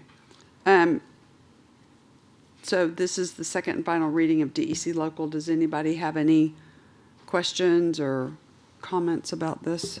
I do have a question. Dr. Micah, I think I asked you that question at the first reading as to why it was just specified to police officers and not staff. And I can't recall what the answer was. It's the law, isn't it not, yeah. Wally? Right. It was legislative action that mandated that we provide it to peace officers. Okay. And so do we have policy that, I've lost my word, I'm sorry, that addresses, thank you, that is the word, that addresses when we have staff and teachers, bus drivers, anyone that's in our employment, when they deal with traumatic incidents? Yes, we have ComSite available for any employee and their dependents in case there's some traumatic event, whether at school or at a But we don't workplace. have designated leave, correct? No, sir. I think that is your question, Yes, correct, Ms. that is Winkley? Is do we have a leave that's designated as mental health leave, I guess is how I would say it. Hi, Shallow. good evening. Hey, nice. That was. I just wanted to come forward and add, although there's not a designated leave in that category, our employees, if they do provide a request for a leave of absence under our Family Medical Leave Act or a personal illness leave and provide supporting documentation, we can look at that and evaluate if they qualify for such leave. It's not a paid leave by the district, but it is leave that they could, and also with the resources available, apply for. And so the difference between the federal law, that federal designated leave that came down, that is paid? Or is that through the state? There's Mr. Hi. Hi. It's not paid through the state. It's paid by us. It's essentially does not get deducted from their leave balance. So it's basically kind of like free leave that they get to take, but it doesn't come out of their state leave or their personal illness leave. And so leave that would be taken by our staff and employees would be taken from their owned bank. That's correct. Yes, Hmm. ma'am. Yes, is there any way to make that, or to have discussion in the future to possibly make it where it's an equal opportunity for all of our employees Sure. and not just one that's designated by the state? Sure, Miss Winkley, we can look at it, but I think financially it's going to be a pretty big ticket, potentially. Well, at least if we look at it. Sure. Doesn't mean No, that we it can has to take- happen, but look. at least maybe Yeah. the discussion can happen. Miss Winkley, we can take a look at it and let you all know what that could potentially be. Okay. Well, and the reason I mean, knock on wood, and prayers above, nobody wants anything bad to happen. Mhm. But the likelihood that we would have a situation where every employee would benefit or take, or be Mhm. able to utilize that benefit is, the percentage is pretty low. Mhm. Yeah, we can take a look at it. Okay, I would like to see those numbers. Because, I mean, right now, Miss Witten, we have, every employee is granted how many personal per year and how many sick days? So depending on their work schedule, but every employee is So a granted the teacher, 5 let's state. just use a teacher. 10, 5 10. state and 5 local. So they're given 10 leave days every year, correct? Yes, sir. And then if they wish, Mr. Villarreal, to join the sick leave bank, they have to surrender how many days? When they first sign up, they Right. surrender 3 days. 3 days. And then that gives them access to up to, The first go around, it's 30 days, and then after that, they can appeal for some more days. should I ask Brian Moy if you're correct? I would ask Valerie Retta if I was correct. So 45 days total. there you go. 45 days, Valerie? Total. Thank No, you. But initially, Come on up to the mic, Valerie. she used to be our benefits director. Now she's our executive director for procurement. It's Go. still fresh up here. Sure. So Thanks, Valerie. It's 45 days per event. Per event, Yes. correct? So Up so to. there's that access as well. So Okay. so there are some pieces in there that all employees have access to. Or it's not specifically entitled Correct. designated days associated with the traumatic experience. There are days that should, God forbid, we have an experience, they can pull from that. Yeah, If- there's certain criteria that they have to meet for that, but there are lots of things, and maybe that I don't know. We're gonna have to take a look at it. If that's something y'all are super interested in, we will take a look and see is there any way to make an adjustment to any of these, or Okay. do we add on? Thank you. Thank y'all. Thank you. Thank you for just appearing. That was awesome. I look up and there you are. Any other questions or comments about this? Okay, so do I have a motion to approve the second reading of DEC local as presented? So moved? Thank you, Mrs. Winkley. Do I have a second? Second. Thank you, Mrs. Williams. All those in favor say aye. Aye. Opposed? The motion carries. Item C, consent. 1, business services. A, tax roll approval. B, 50,000 purchases. 2, operations. A, ESSER 3 282 Program Fund District Pre-K Academy HVAC upgrades and Windows storefront replacement project bid award approval. B, professional services contracts, construction contracts, and related contract amendments supporting the 2015 bond, M&O, and ESSER 3-282 Program Funds Design and Construction Requirements. 3, minutes from November 2021. 4, end of consent. Do I have a board member wishing to pull an item from consent? Madam President, I pull 10C1B and 10C2A, please. Say that to me one more time. C what? C1B, the 50K purchases, and 2CA, the consent for the ESSER 3 program fund. I don't see a 2CA. What am I? C2A. Oh, C, okay. I had I'm it sorry. backwards. My apologies. No, Madam it's okay. I said it My backwards. I have it eyes, I don't normally have to read these, wear these glasses and my eyes are tired, I can't see. Okay, anybody else? C2A, yes, ma'am. Okay, anybody else? All right, so do I have a motion to approve consent without C1B and C2A? So moved. Thank you, Mr. Byer. Do I have a second? Second. Thank you, Mr. Hilliard. All those in favor say aye. Aye. Opposed, the motion carries. Okay, Mr. Hilliard, C1B. Just two line questions. The first one was the risk management, the 2.6 million for the insurance services. Just trying to understand the specifics, if this is a one-time expenditure, and then what insurance services that they provide the district, because I'm not familiar. It's the first time seeing this for me that I remember. I wasn't too sure if we had anybody from risk management here. From my understanding, I believe this was an increase for the cybersecurity insurance. And it covers the property casualty, covers all our general lines of coverage for our insurance. Okay, For so all the is this the one-time Yes. annual cost? Yes, sir. For the entire district, or just for a certain set of programs? I guess? No, it's our insurance program. Like I said, it's our property, your general liability, cybersecurity. It runs a gamut. McGriff is the third party.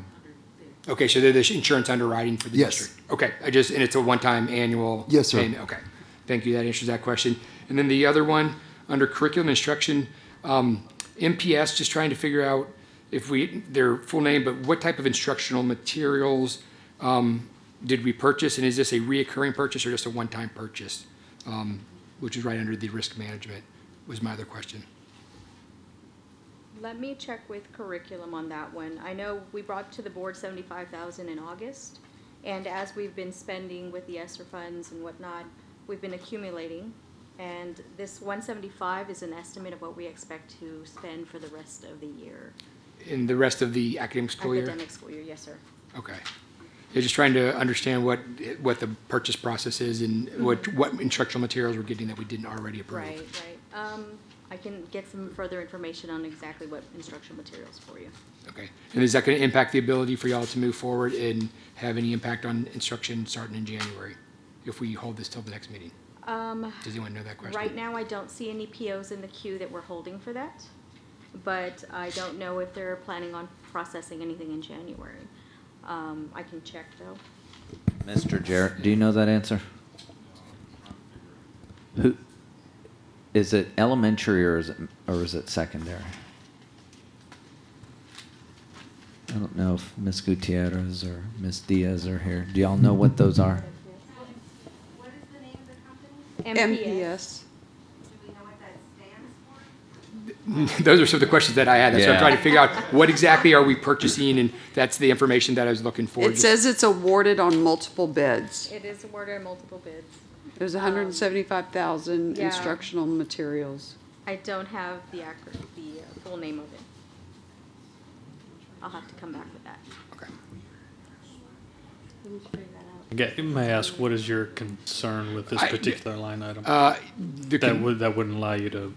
I'm not necessarily, approve it to I'm move just trying to forward. understand what we're getting, and then also, because I know we'd had a big purchase, if this is going to be, are we going to see a recurring purchase, or is this like for this next semester? It's And then, for the remainder. and if it was specialized to, like, is it counseling material, or is it just general academic material, and what type of material it is? Because we get these umbrellas and statements, and just trying to figure out where these things are coming from. I know they're looking at the specifics, but just haven't heard of MPS, don't know who they are, and any of that stuff.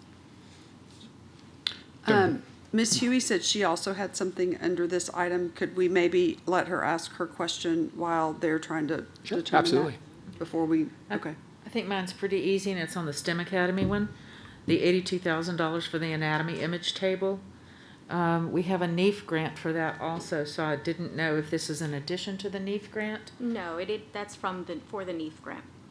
Okay. So it's a NEEF grant, and I believe the campus is spending about 5,000 out of their own pocket. So the actual expenditure then, yeah, that was my understanding, so you just, yeah. Right, So I it's- wasn't sure why this would be in the 50,000 or more, because the district is the grant's covering. Right. Just as 78,000. transparency, Okay. we bring everything over 50. Okay. Regardless of the funding. All right, just want to make sure that we knew that 78,000 was covered. Yes, ma'am. On that grant. 78,000 is coming from the NEEF grant, and then Right, the okay. remainder from the campus funds. Isn't that cool? Yeah, okay. Thank you. You're welcome.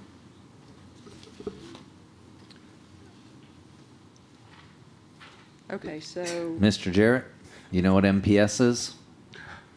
No, I do not. Hazard a guess? I'm looking at all of my different things of sources that may be under ESSER to see if there is an indication of MPS as a code, but I haven't found it yet, but I'll continue to look.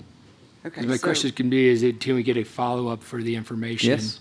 Because just for clarity, so that we know Absolutely. what we're authorizing for expenditures and what type of material is coming, because. Well, I guess I'm concerned why you want this particular one when there's right below, there's a $382,000 one for copiers and parts. Do we need to go into like No. what copiers is going No. to? I mean, these people are making a recommendation based on their professional opinion on what is needed for this stuff, and so I think if we can approve this and then maybe get a follow-up, I don't know. That's what I was just what we asking wanna for, actually, do. but the reason I think, because obviously our focus is on curriculum instruction as a board, the big overlay, so we know what materials are coming. Yes, we trust their recommendation, but Right. we've just had 3 different people say they have no idea what it is. Well, I mean, I understand. I understand what you're saying, Mr. Okay, Breyer. I think you're nitpicking something that we need to not nitpick at this point. Because, I mean, I agree we need to look at these purchases, but to sit here and focus on, I want to know exactly what's going into a classroom, then I think that's, I mean, I don't think we need to be doing that. We're getting a little too in the weeds on that thing. That's my opinion, but. Okay. Okay, So by follow-up, will an email suffice to you all tomorrow once we discover what MPS? Will that work? That'd be great, just so we have an idea of what Yep. exactly we're Okay. purchasing, what's going in the We classroom. will send you an email tomorrow morning. Great, thank you. So do I have a motion to approve C1B? So moved. Okay, thank you. Do I have a second? Second. Thank you, Mr. Byer. All those in favor say aye. Aye. Opposed, the motion carries. Okay, item C2A.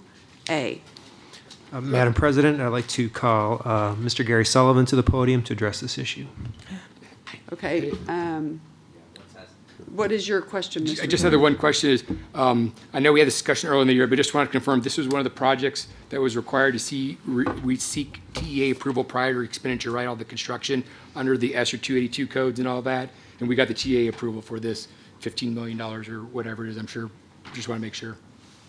Yes, sir. Okay, I figured we did, I just didn't see it. It was a simple question just because we're approving it, but I figured we went through the full approval process, and this is the TEA said thumbs up. Yeah, we Okay. could not be spending these monies if TEA did not approve them. We have approval for 25.875 million. Okay, so we have more approval money than we're spending. Well, there are 5 projects included in our ESER 3 plan. This is project 1 of 5. Okay, that answers my question. I was to make sure we got, I figured we did, I just was following up.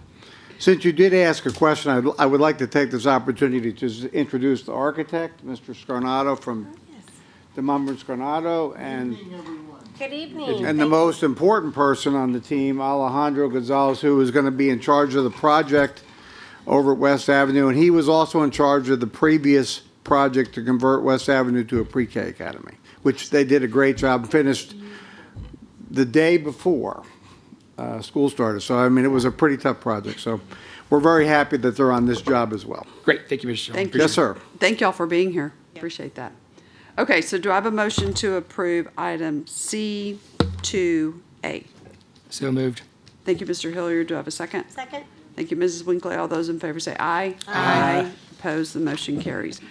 Item 11, reports. A, interim financial and management reports. B, awarded bid report. Those have been provided for you.